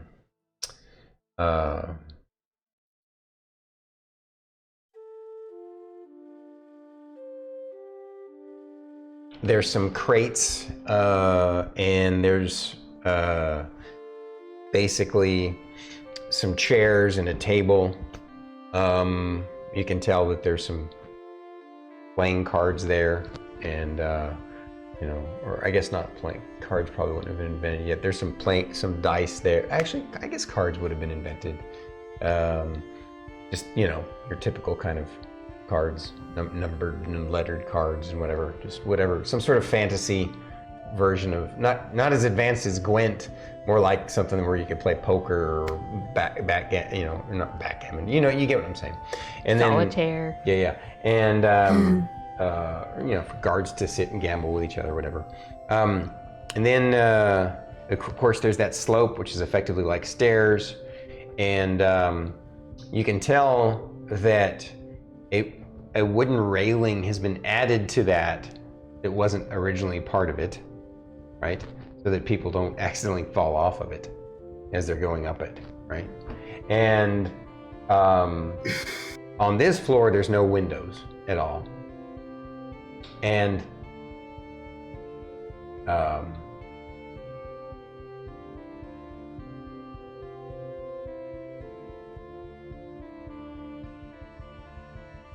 yeah, that's basically the gist of the bottom floor.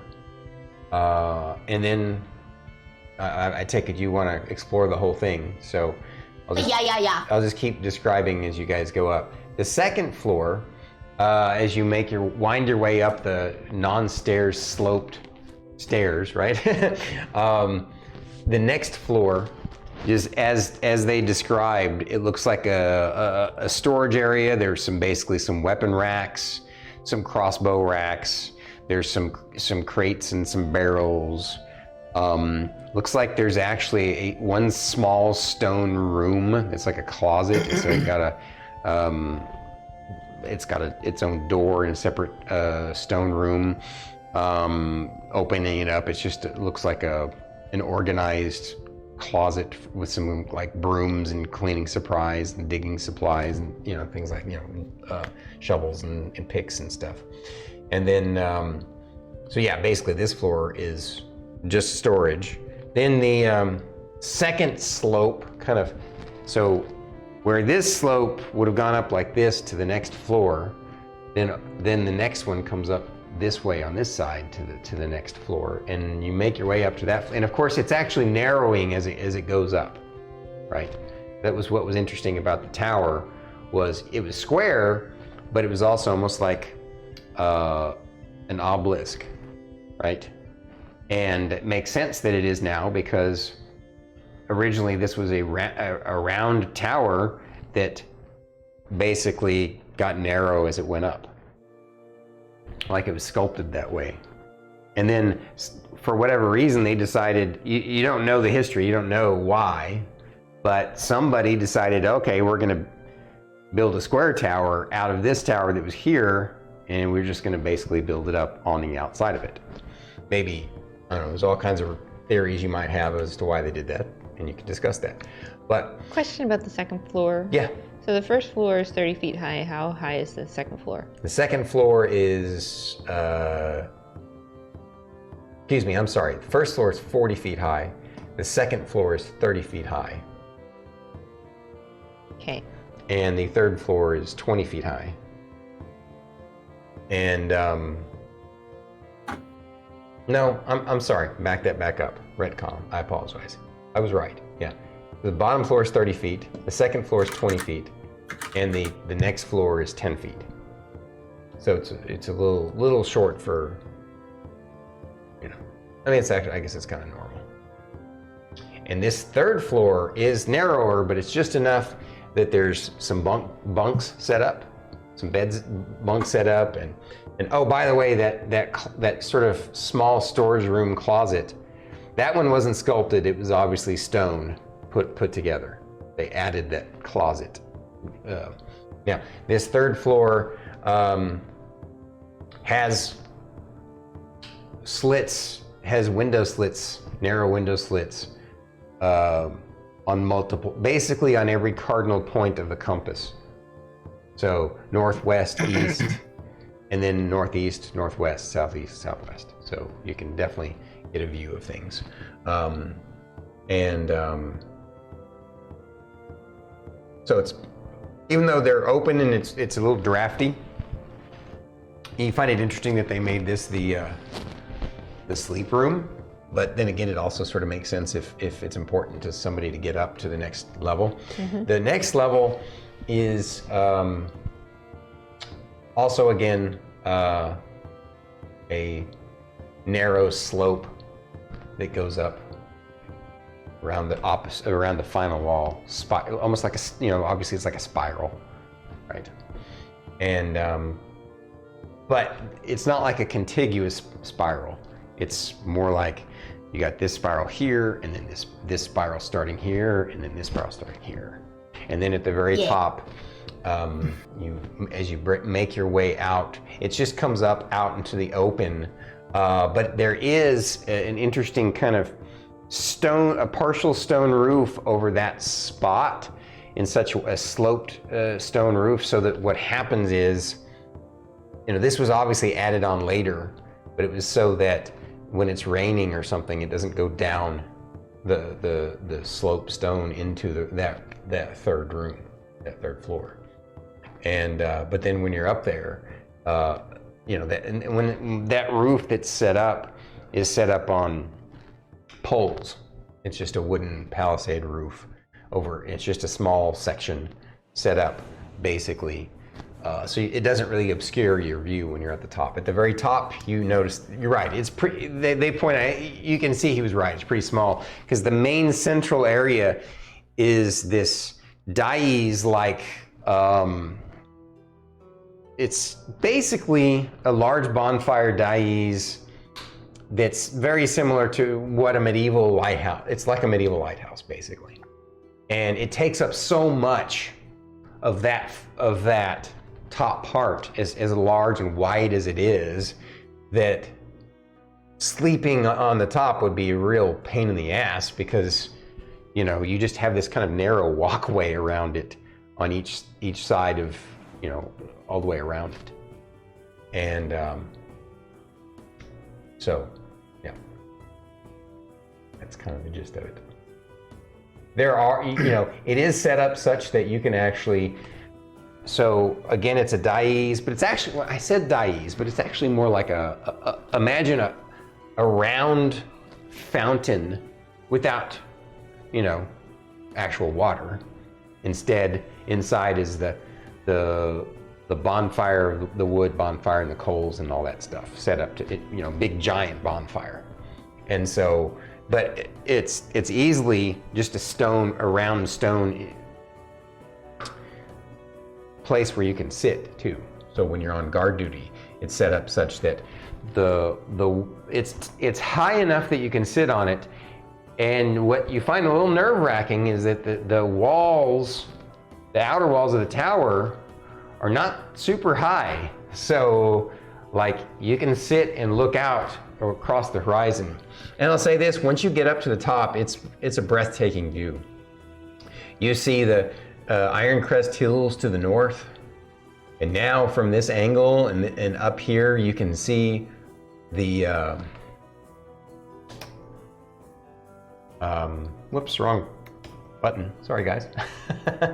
You can see the deep woods, which is basically that giant thick bramble wall.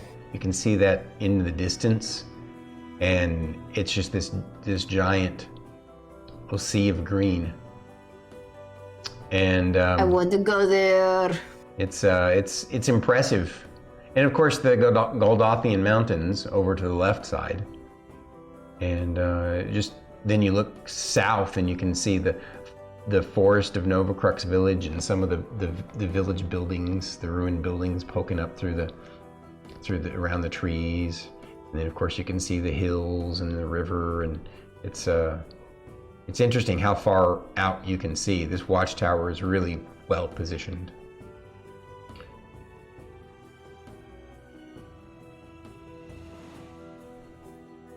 Sleep up here because it's so beautiful. You could potentially, you just have to kind of curl up around basically effectively would be like it's like a round stone bench, even though it's not a bench, but it works like a bench. In between it and the wall, you could curl up next to that. You technically could, especially when you're small like your character. So it would be really tough for someone like his character to sleep up there. Yeah. She has not let go of Lorkris's cloak the entire time. So the thing I was going to ask before you started the description of the tower, I do apologize. It may require a little bit of backtracking in your description. I would like to use my divine sense to detect good and evil and anything affected by the hollow spell, and know the location of celestial fiends and undead within 60 feet. Looking at it, my question to you real quick with that is, does that function like the detect good and evil spell, which has a duration of 10 minutes? Or is this a 6-second burst? So I'm pretty sure it is one action. It's something you can do at will, right? You're not casting a spell or It's not casting a spell, but I can only use it 3 times per long rest. So I want to know if it is a. Then it is like the spell where it has a specific duration. Yes. Duration. Okay. So. Which one are you doing first, though? Like which were the things that you wanted to say? Oh no, I wanted to use my divine sense to detect good and evil throughout the tower to see if there's but then you said something about detecting undead. Oh yeah, because divine sense as an action, you can detect good and evil until the end of your turn. Oh yeah, never mind. Till the end of my turn, I can sense anything affected by the hollow spell, or know the location of any celestial fiend and undead within 60 feet that's not behind total cover. So I guess it is a burst. Never mind. Okay. Yeah. Well, but I would like it to gives cast you a it duration. regardless. It's just an instantaneous 1 round duration. 6 seconds. Yeah. Yeah. So I would like to pop that probably. I would say on the 3rd level where the slits are, because to me it seems like that's going to be the most popular space. So I kind of want to detect to see if there's anything that kind of sets off my my senses. Do I get any sense of thing in this space? So just to be clear, detecting good and evil is not the same thing as knowing the alignment of somebody. It's just detecting whether there's a general sense of.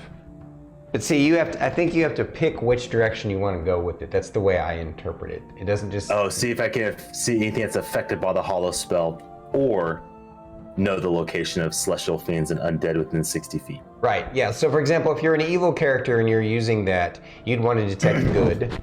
You'd want to detect the hollow spell, right? Whereas if you're a good character like you are, then you basically want to determine if there's fiends or evil, and you wouldn't care about the hollow spell.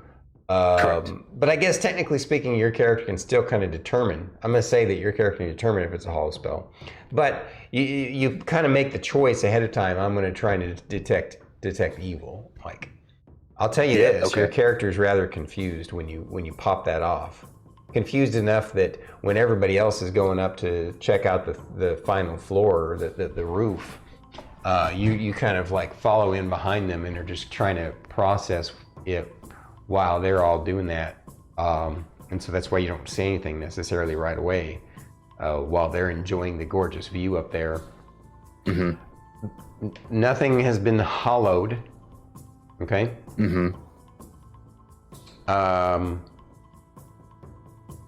No, actually, let me think for a second.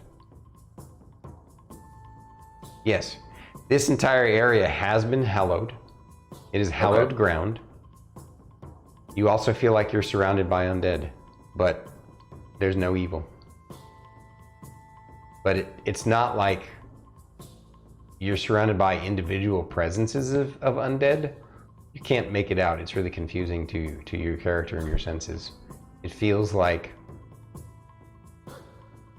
the tower in itself is undead? I wouldn't say that your character necessarily interprets that way. I would just say you just sense that there's undead all around, but you can't pinpoint it. Fair enough. That's cool. That's so cool. So cool. Okay. So it's really confusing to you. It's interesting to you that it's hallowed, yet you sense undead, and you don't sense evil. Is in understanding that sense, no, never mind. No, you gave enough. Never mind. Okay.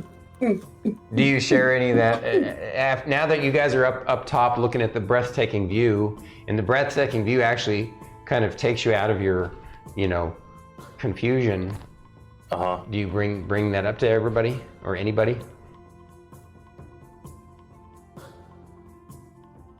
Hey, Rylar. Yeah, Bath, what's that? I know you can sense things that are magical, or you can just innately see things that are magical. Is that correct? Yeah. Yeah. Does anything about this tower say magic? Is this place glowing? Nope. Not as far as I can tell, nope. Are you able to sense... I don't know if I've ever asked you this before. Are you able to sense any amount of magical presence? Maybe not necessarily an item, but whether something is aligned of good or aligned of evil? No, I don't know how to do that. I don't know how to do that. I just see what I can see and read what I can read and stuff like that. Whatever Goo wants me to know about, I guess that's what I know about. Okay. Emillynn, are you able to sense any type of anything else? I ask this because I have an odd sense, and I want to know if I'm misinterpreting it. I want to see if someone else can understand that as well first. Are you able to detect? RPC. Unfortunately, Lorkris, I do not have that kind of abilities. Okay. Why are you asking, Big Boss? Why are you asking? So the space, it feels hollowed. Like it's been hollow cleansed? ground. In a good way, yes. However, though I do not detect or do not sense any evil presence, the essence of undead permeates this space. That's a good way to describe it. Add a character. Well done. I'm normally able to pinpoint or identify something I have before, such as when we fought those will-o'-the-wisps. I was able to locate them even though I couldn't see them, but I can't hear. You talking about like the presence is within the tower or around the tower? The presence is undead, but there is no singular origin point. Oh.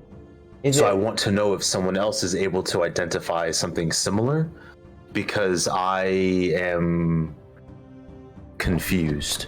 I wish I could talk to rocks. I mean, you kind of do. I'm pretty dense.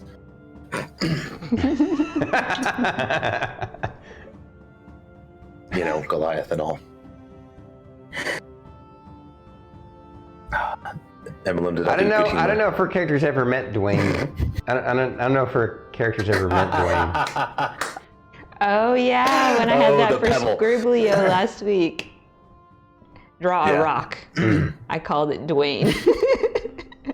That was so funny. Oh, I feel so stupid for not having got it.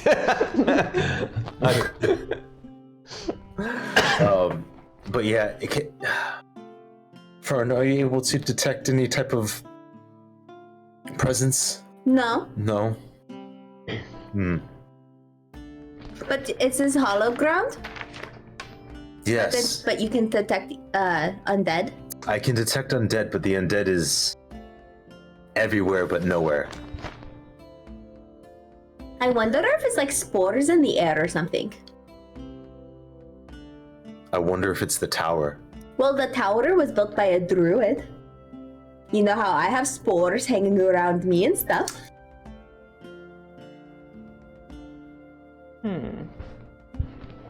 So maybe the tower is haunted by ghosts. It only comes Yeah, out I at night. totally think it's haunted. But it's not evil, so that's good, yeah? This is hollowed ground. What That did is you like? correct. What god did you call upon to sense this? Yeah, that's a good question. Which character class has that ability? Paladin. Okay, so it would have been Melora. Yeah. Yeah. So, which god did you call upon? This... It is something more derivative of Melora having to deal with multiple entities. Weejoss is a bit more... Does your not to... sorry to interrupt Yeah, you. go ahead. Does your particular unique character class of your cleric side of things have an ability like that at all? The next that I was going to do is actually... Shut up. I will say, as I'm explaining this, of the initial thing with Melora, that overall permeated sense of just outward, as I'm kind of explaining that, Lorkris will walk up and place his hand on the wall of the inner smooth round Tower. obelisk or the tower, and will kind of pull from Weejoss to see if he maybe not, but maybe will do Eyes of the Grave. So it's specifically the undead within 60 feet that isn't behind total cover. And he's going to kind of do that while maintaining physical contact, bare hand to the wall. His expectation is nothing is going to change, but he wants to rule that out. So he's going to actively think about the essence of Weejoss and how he is connected to that and projecting that sense of undead, trying to pinpoint the tower, and if it's the tower. I gotcha. Basically, your Weejoss cleric side of things can detect undead at will, right? Same thing. I can do it twice per long rest. Oh, okay. So it's not at will. It's twice per Correct. long rest. Okay, fair enough. Right. So as soon as you do what you say, okay, so just touching the wall, nothing happens. But as soon as you use the ability to basically sense undead with your mind focus on the wall, I need you to make me a charisma saving throw.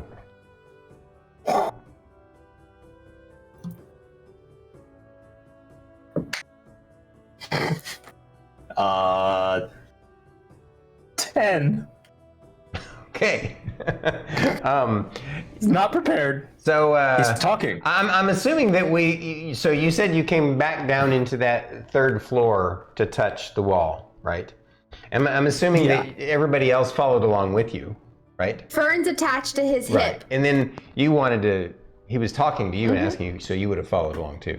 And Rylar he puppy dogs you guys anywhere. So all right, so you guys have come down into that room, and you're all standing around, and he goes over and does his kind of. I'm just imagining sort of like a lot of the movies we've all watched, psychics going over to touch the wall and sense the spirits, right?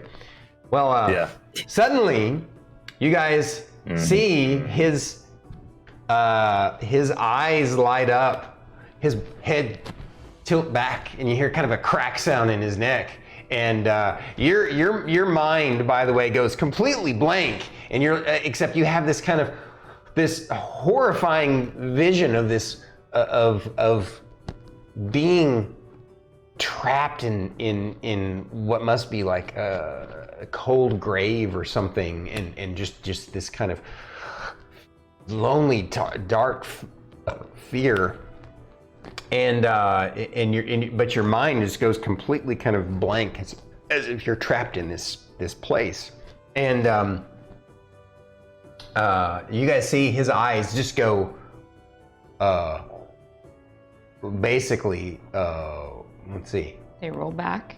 Yeah, they roll back, and they look, Fern's eyes look white. Now his eyes look white, but it's the whites of his eyes because his eyes have rolled back in his head, and his head cracks and necks, and he's like, and you hear this otherworldly voice come out of his mouth that is not his own, and it says, "Welcome to my home. Stay a while and listen." And then suddenly,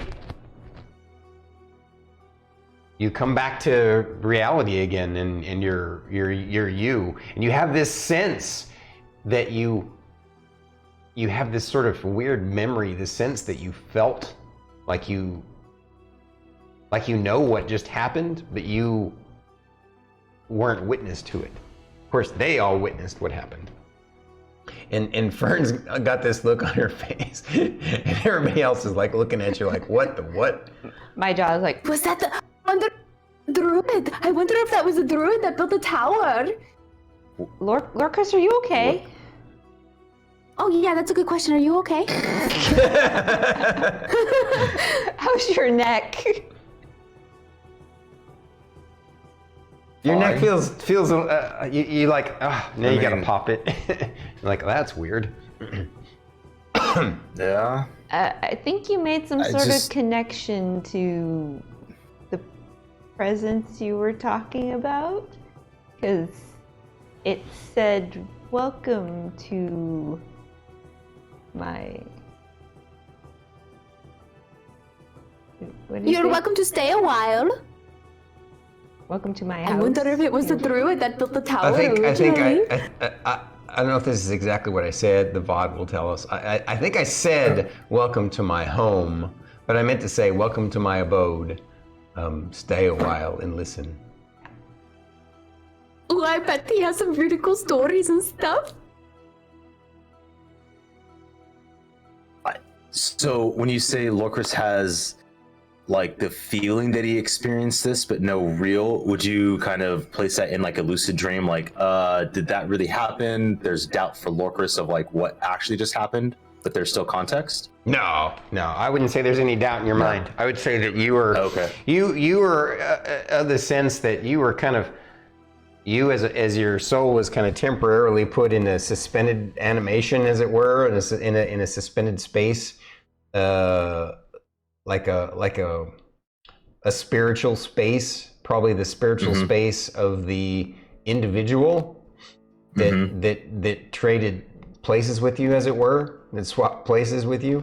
You basically kind of, with your knowledge of religion, and, I mean, you're now a paladin and a cleric, and a cleric of Weejoss, no doubt.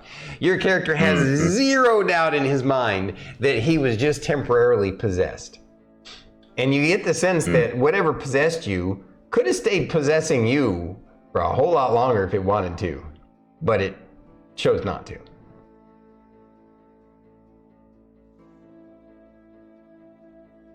That feel like? Did he seem like he was nice or something, or? You don't really have enough context other than. It felt like a void. It felt. Well, and it felt terrifying. I mean, you know, it felt like you were trapped in a stone grave.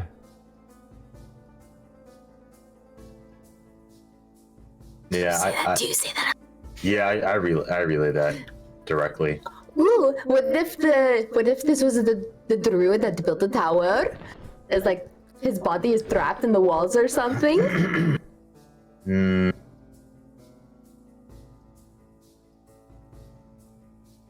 Mr. What do you think?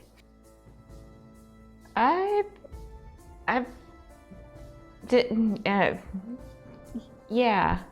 I'm just as confused.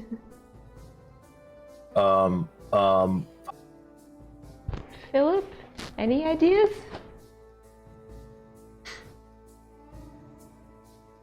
Philip's got no ideas.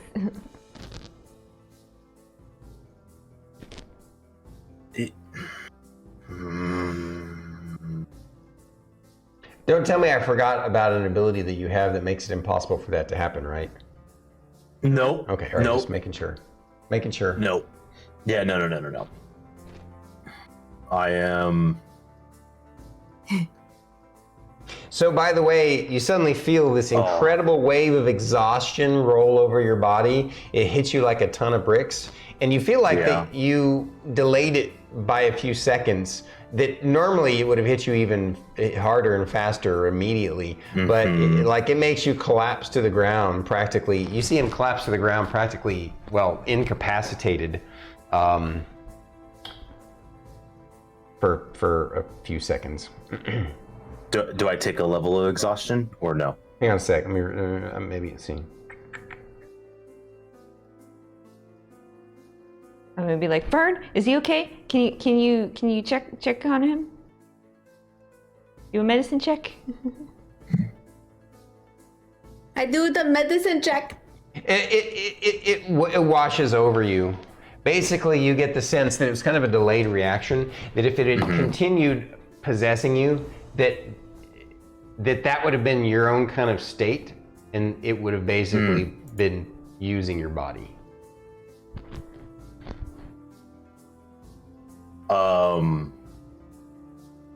And so now you're okay again. He gets up and he's a little woozy, but he's getting his energy back. You okay? You sure? You gonna be all right? And you just touched the wall? That's all you did? No. I mean, yes. I wondered if channeling Weejoss would have yielded a different result.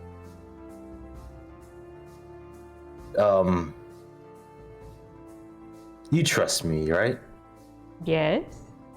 Okay, Lorkris does it again and asks, "Who are you to welcome us into your wonderful abode?" So you do that a second time? Yep, but this time with in doing this, would you more so from a mechanical standpoint, would you want me to use that same ability again, or would touching the wall and asking yield the same effect? No, it doesn't work that way. You tell me what you want to do. If you want to first try that out before you use the actual ability again, then you can do that. I know, honestly, I think Lorkris is literally just going to mimic what he did before, because that yielded a result. So he's going to try it again. All right, you're going to try and you're going to use your second ability use of the day, and for Weejoss' one, but this time he's posing that question of, and who are you that welcomes us into your home? So you're a little disappointed this time because there's no response. You don't get possessed again, but your ability you do sense that the stone of this tower is basically infused with a spirit of some kind. Definitely one undead. Alive? Yeah. Okay. No, not all. Yeah, no, it's undead. Yeah. But it's not like a lot of undead. Somehow or another, the spirit of an undead being has suffused with the tower, or is infused into it. One of the two. Fair. Well, I want to put my hands on the wall, Okay. and I want to ask, are you the druid that the tree was telling me about? Sadly, no If response. so, I want to be your friend. The wall is nice and cold, and no response. Nothing. I'm going to like hug it. He's hugging the wall. Yeah. well, I am fairly confident that whatever this entity is not the tower, but is one with the tower. The tower in itself isn't undead, but this presence that is inhabiting its walls reeks of it. So Rylar raises his hand. Yes. So Yes, does Rylar. that mean the tower's like the Chonka pillar? It's just like a spirit? There is most likely a spirit within the tower, yes. Oh. But I do not think the spirit is roaming within the tower. I believe the spirit is in the walls of the tower. It is the tower. Oh. Whoa. That's neato. That's super neato. It's not spooky at all. I want to be the tower's friend. Like, how cool would that be? I wonder if this tower spirit is going to take turns inhabiting or possessing each one of us.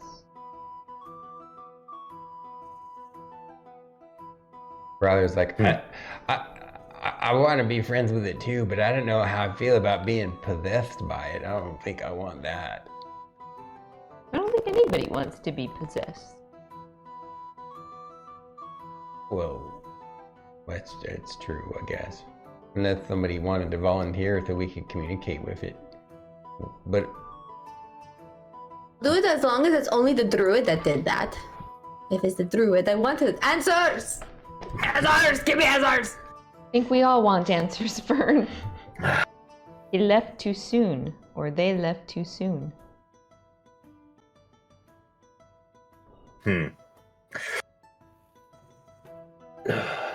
except it doesn't Well. feel like for Lorkris, it doesn't feel like the presence is left at all. Well, it left possessing him too long. I see what you mean. Yeah. Yeah. Okay. Okay, well, who's gonna take the first watch? Are we gonna go all hang out upstairs? Are we gonna hang out here? What are we doing? Should I make some food? So it's 24 hours in a day. We're all I gonna can have be awake 6-hour for- shifts. I can be awake for 20 of them. I mean, I feel like we just extend our regular evening sleeping shifts Mm-hmm.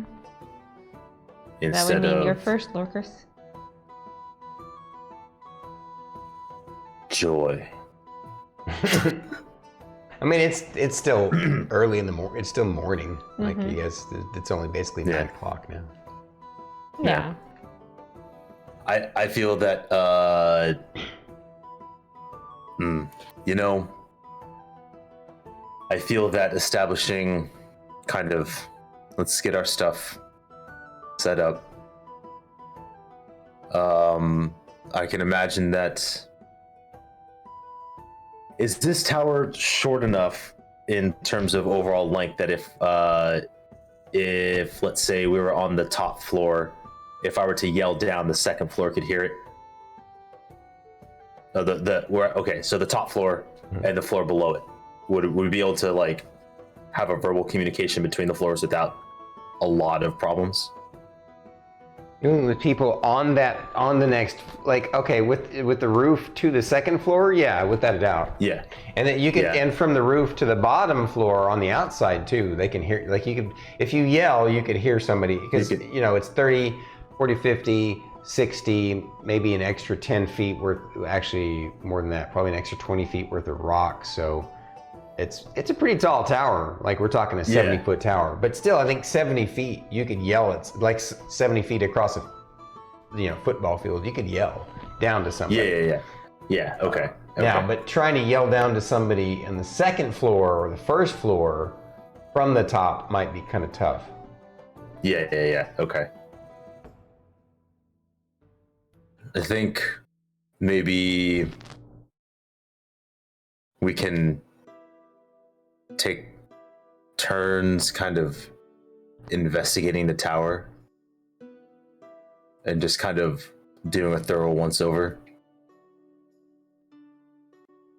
Like periodically throughout the day, whether it be Rylar says, Emillynn. Maybe it's a good idea if I take your first watch, if you and I swap, because that way you can start doing more investigation if you want while I do the first watch.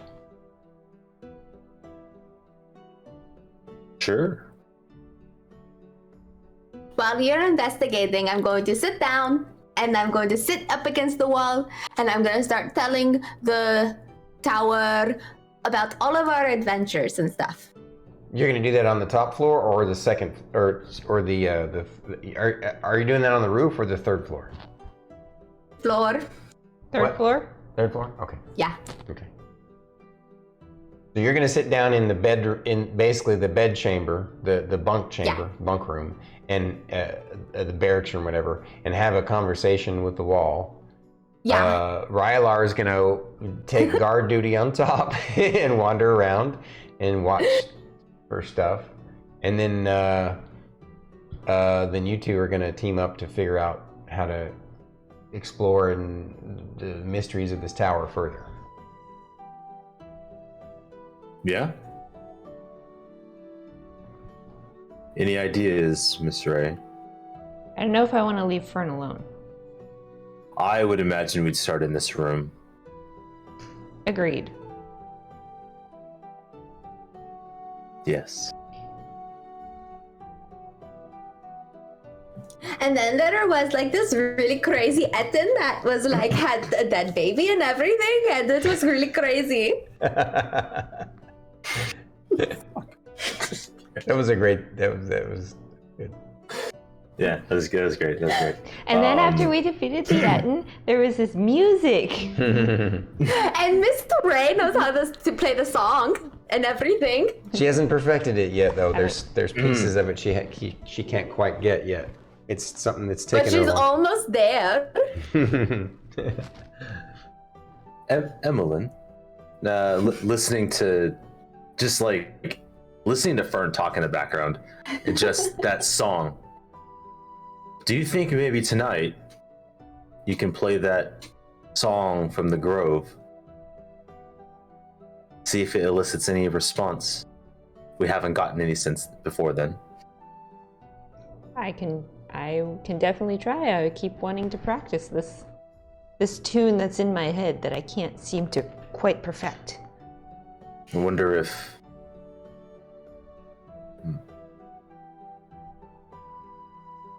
Hey, Fern. Yeah? I don't mean to interrupt your storytelling. I was just getting to the really good part. Well, it's gonna be a cliffhanger. Can you do me a favor? Well said. Can you do me a favor? I'm so sorry. Sometimes he's really, really rude like that, okay? You know how you try to reach out from one tree to another when we were in the grove. Yeah. Can you try to do that through this tower? I can try, but normally I need to have like the dirt under my feet or something. Yeah. But I can try. Could please?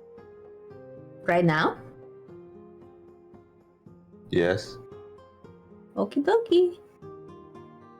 I'm going to Druid craft a little mushroom circle and sit in the middle of it. And I'm going to start meditating. Okay. Emillynn, be ready in case anything happens. Okay. I do not know what can happen, but just be ready. I put the chunka pillar on my head as protection. I start trying to meditate. After she does all that, while she's meditating, you hear from somewhere down deeper in the tower a loud booming banging. You almost wonder if the guards outside are banging on the front door, but you're like, that doesn't make sense because they could just open it. They have the keys. I look at Lorkris. It's gonna be a long 3 days. Yeah, you hear basically what you hear is you hear a boom, boom, boom, Ooh, the tower's playing pranks on us. and it reverberates throughout the tower.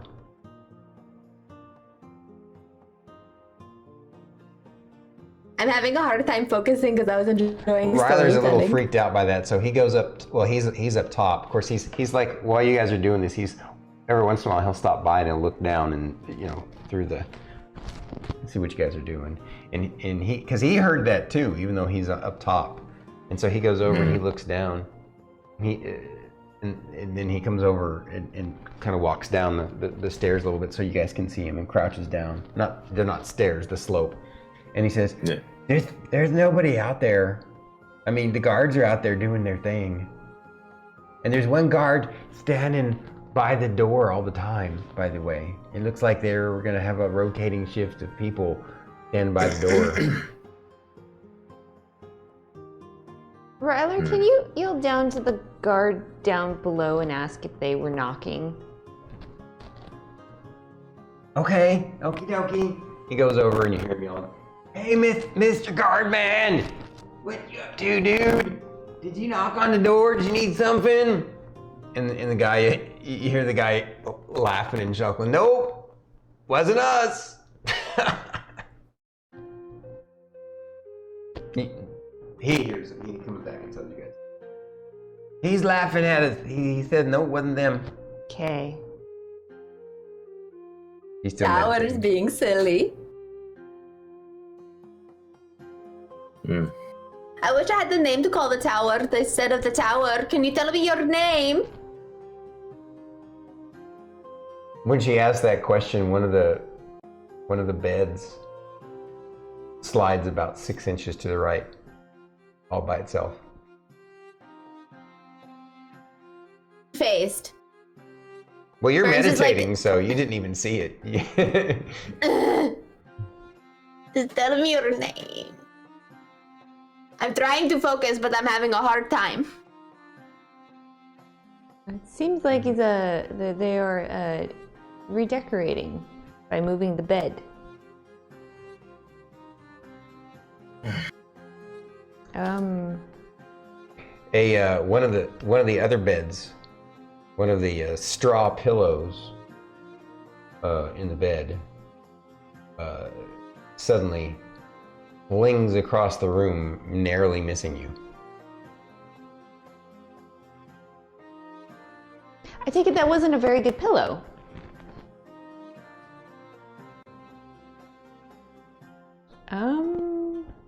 Okay.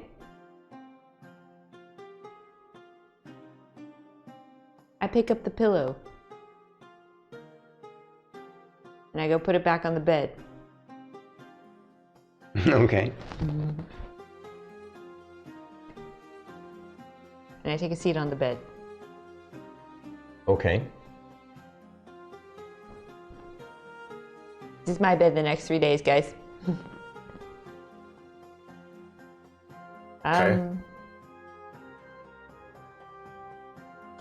I ask out loud, it's like, are you friendly? Nothing but the cold quiet of the stone. He's friendly. Okay. Well, but of course. Your character says that out loud, and you break your meditation and say that? She's having a hard time focusing. She's not really meditating. She's Okay. sitting there cross-legged, Right. trying to meditate. So she but does, it's not working. but she does say that? Yeah. All right. You hear what sounds like a door slamming a couple of times on probably the closet room down in the second floor. Slams and slams and slams 3 times.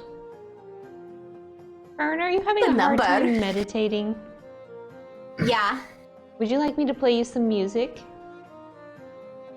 Sure. That should help.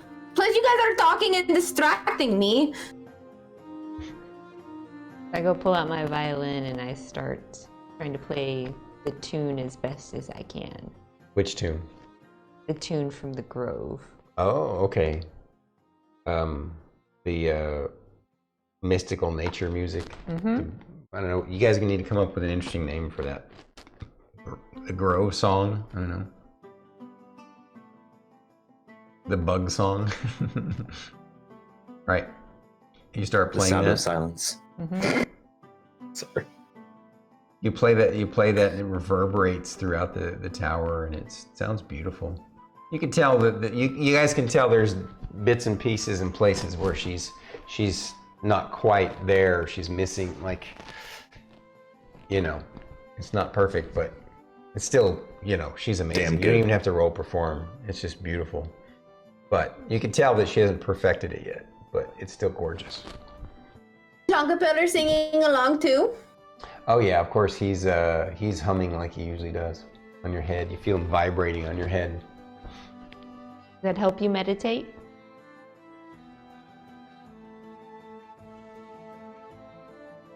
And I start actually meditating now. Okay. So And interestingly enough, none of the weird stuff happens anymore now that you're playing that music. You don't necessarily know if it's the particular tune or the fact that you're playing music at all. Okay.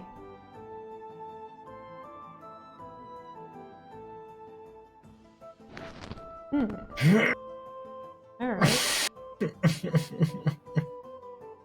I stopped playing. And well, first of all, how long did you play? Probably for like 5 minutes. Okay. Good 5 solid minutes. Okay.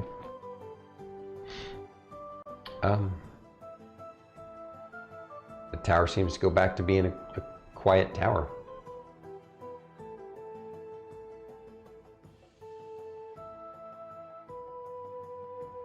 Well, what are you trying to figure out? What am I trying to figure out? Yeah. What else I can do with the spells that I currently have that aren't gonna require me to go to sleep. Oh no, you didn't prepare spells? No, I did, but I did not consider. Prepare the right ones? No. I mean, you guys have you just 3 need to rest days. 8 hours. to Yeah, change 3 the days. spells, right?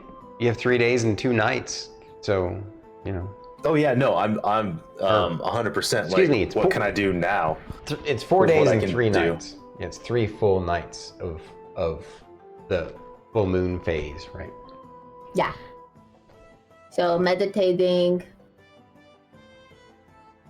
Yeah. trying to connect with the tower,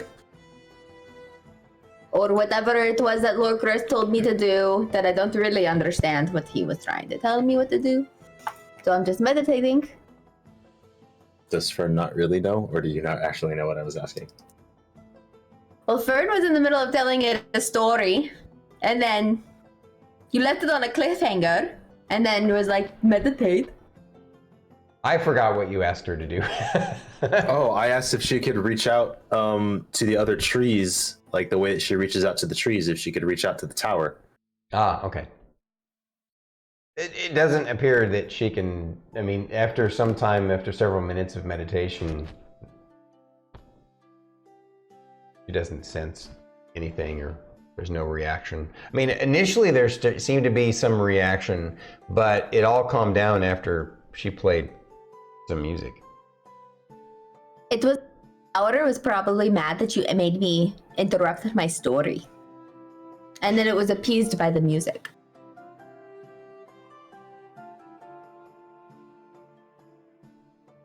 So as I was saying, I'm just gonna go back to telling the story of our adventures and stuff.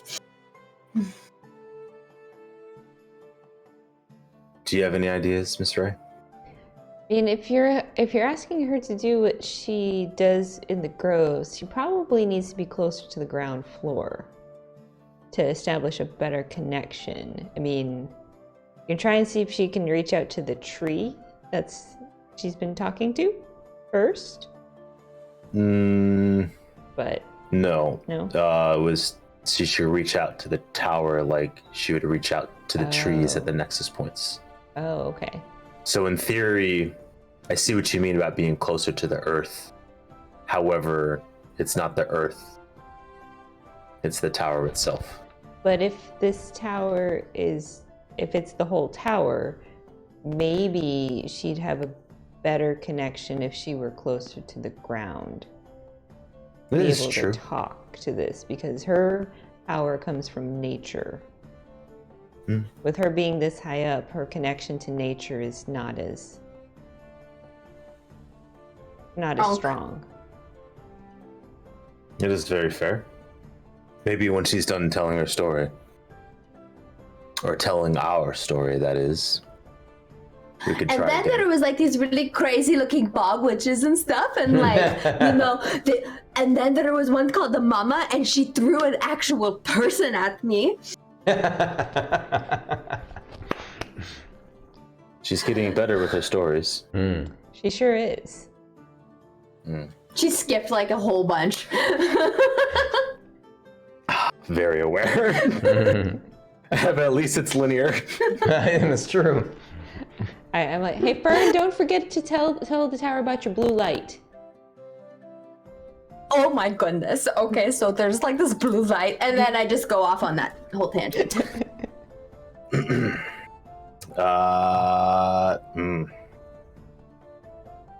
mean, I'd imagine we'd kind of wait until she's done with her story so she doesn't get upset again. And then, just communicate with the Rylar and check out multiple levels. And just kind of maybe rinse and repeat the same kind of idea on each level, see if it elicits a new response. So Keeping her guard up. what's the very, very next thing that you want to do after she's done having after a while, Fern, you told a lot of stories and unfortunately you don't get any kind of response. So then See, that happened while I was telling the stories. what was that? Did anything spooky happen while I was telling the stories? No, not really.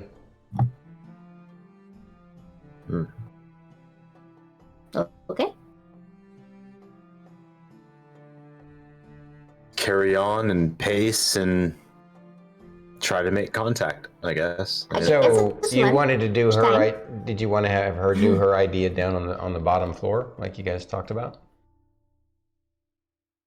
What did you want me to do? What did you want me to try to do? What? Huh? Miss Ray brought up a good point. Do you mind?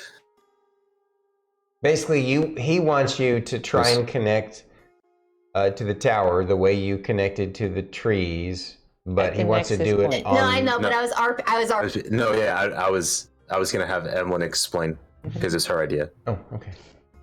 So, Fern, what we want you to do is you and Lorkris are going to go down to the first level, and you know how you connect with the ley line points. Yeah. We want you to try and see if you can connect with the tower using that same meditative state that you used to connect to the ley line points. On the first floor. That makes sense. Because you're closer to the ground, where your power would be more stronger, in a way. Okay. Yeah. So, Lorkris, So we go down you to two the first go down to the first floor. I will kind of sit on the slope. That way, if Rylar sees anything, I can still call down to you two. Yes. Plan? Good? Yes? Plan. Okay. That way Rylar doesn't feel like he's by himself. I would say let's go up and in doing this, we go up and probably tell Rylar what the plan is. Right. Yeah. All together, and then we'll make our way.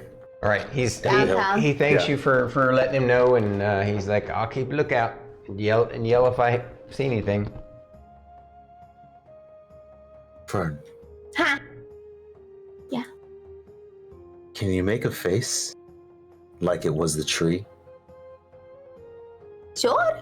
What kind of face should I give him? So out of character, what are you talking about? You're trying. So now she Druid crafts a face on the trees. There's no trees inside. I know, but how she does the Druid craft on the trees when she speaks to it. Yeah. I'm giving the tower. I'm seeing if I can give her the tower. If she can give the tower a face. Does she have stone shape? Oh well, Druid craft. It's not physically No, I would shaping do the- like, I would like sculpt the face with like moss and stuff like I normally do. Yeah, Oh, and then have something to talk to, and it oh. may. Okay, but if there's no moss in there, do you like? I was curious what you meant. I assumed that when you did your mushroom circle, you brought stuff with you from your pack, and you made it grow from that. Like mushroom spores floating around me 24/7. Yeah, no, I get that. So, but as far as like having, this is a very, just to be, I guess I didn't make it clear. This this tower doesn't have any kind of plant growth inside of it at all. So that's why I was confused. I thought you meant that she was going to do stone shape. I didn't know she could do that. I mean, at least in the description of Druid craft, it doesn't state that it needs any material components to do it. No, I'm not talking about material components, What? but she's not a regular druid. And what do you mean by druid craft? It is That's a the cantrip. Yeah. Yeah, I'm looking up the spell too.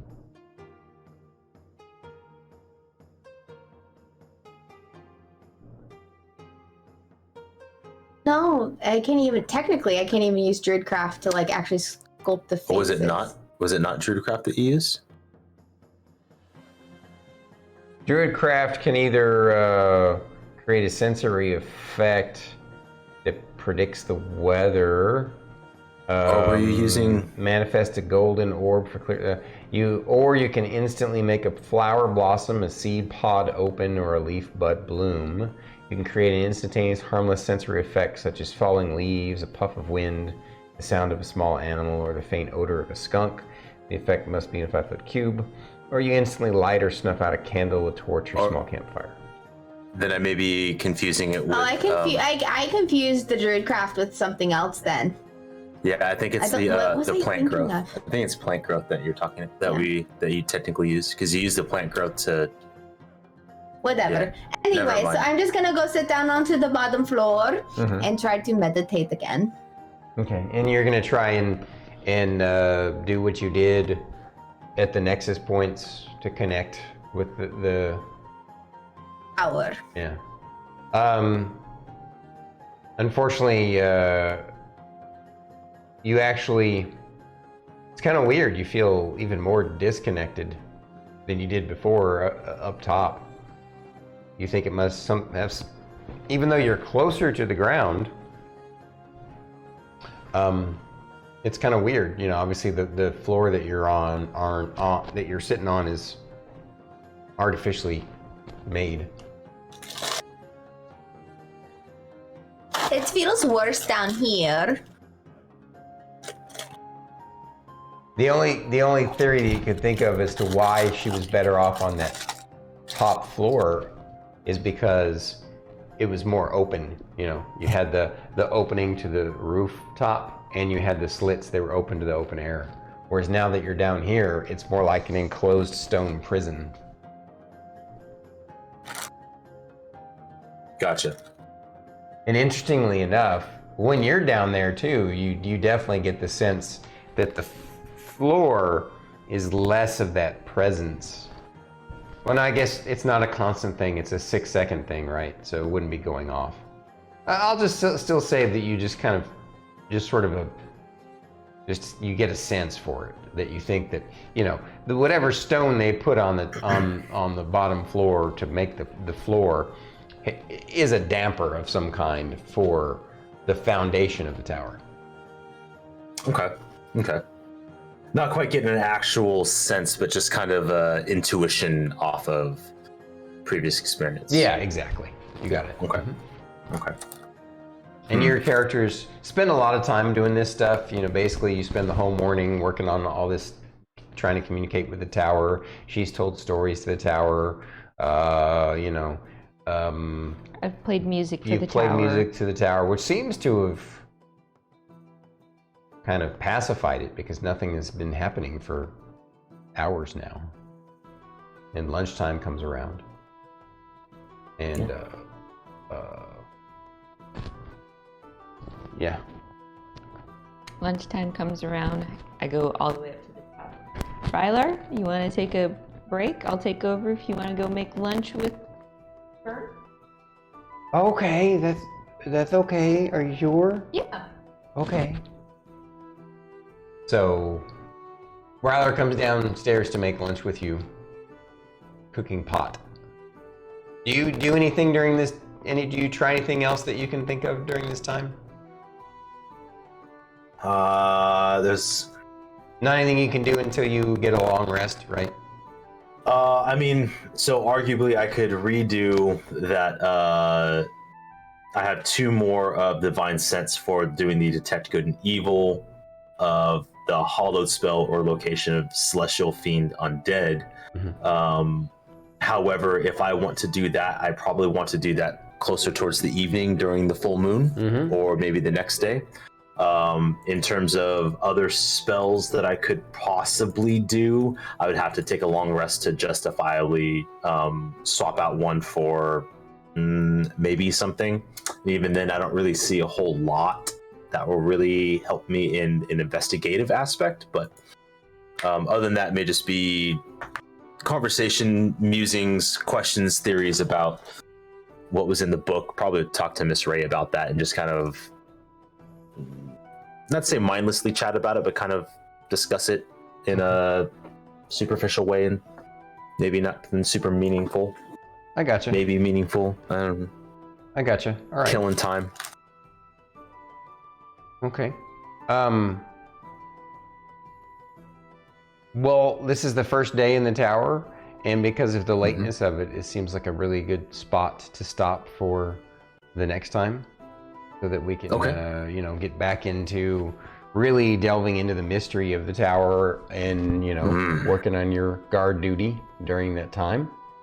And obviously, wait till the very first evening. That will be where we start. You know, basically your whole day, the rest of the day goes uneventful. You guys, after several hours of trying in vain to communicate further with the tower and getting nowhere, and not experiencing any weirdness anymore for a while, you guys kind of give up in the afternoon and just, like you said, have regular conversations and relax for a bit, and, you know, of course, take over for Rylar when his 6 hours is up, and trade places and everything.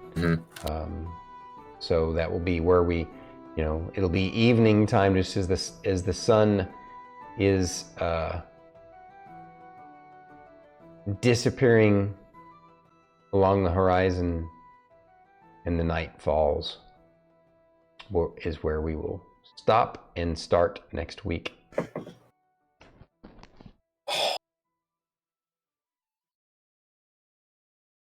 Yes. Hot dog. You guys are cutting out a little bit, so this is perfect timing, I guess. Yeah, I don't know. It's been kind of strange. I'm getting a little bit of skipping on my end. I wonder if it could just be Our internet's probably really bad right now. comparatively, which even then our internet is still pretty good for being bad. Yeah, so out of curiosity, when was the last time you guys Yes. rebooted a router? Recently, my mom rebooted it the other day. Okay, Oh. no worries then. All right. Excellent. Well, I think this is Yeah. this is a great place to stop. I mean, you guys have lots of new bits of information that you didn't have before. Also, new questions that you didn't have before. Like, it's funny how the new things that you learn create even new questions, and it keeps snowballing that direction. So, But in such a good way. I'm so excited. awesome. Well, with that, let's chat with our folks to wrap up the evening. It looks like Brad has been hanging out with us. Stormy, stop making Starkitty cold. Yeah, well, like, fence is here, Yeah, that's true. That's so true. it's like alone. What am I doing? Yeah, yeah, I have my trusty blanket. yeah.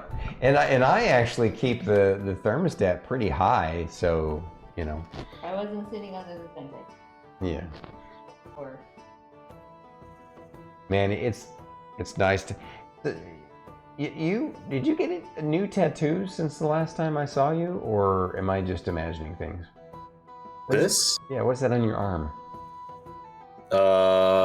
It's a cool. Well, it's an Ouroboros, or more accurately, the Midgard serpent from Yeah. Norse. So was that always on your arm, and I'm just now realizing it? Okay, all right. I'm usually like, to be fair, it's often like tucked away in the corner. My hand is often this way. It's not usually I forward, got you. front. Okay. Yeah. To be fair. Yes, thank you, Druid. Oh, what did she do? Do what? Hi again, Lucy. How's it going, brother? It's good to see you.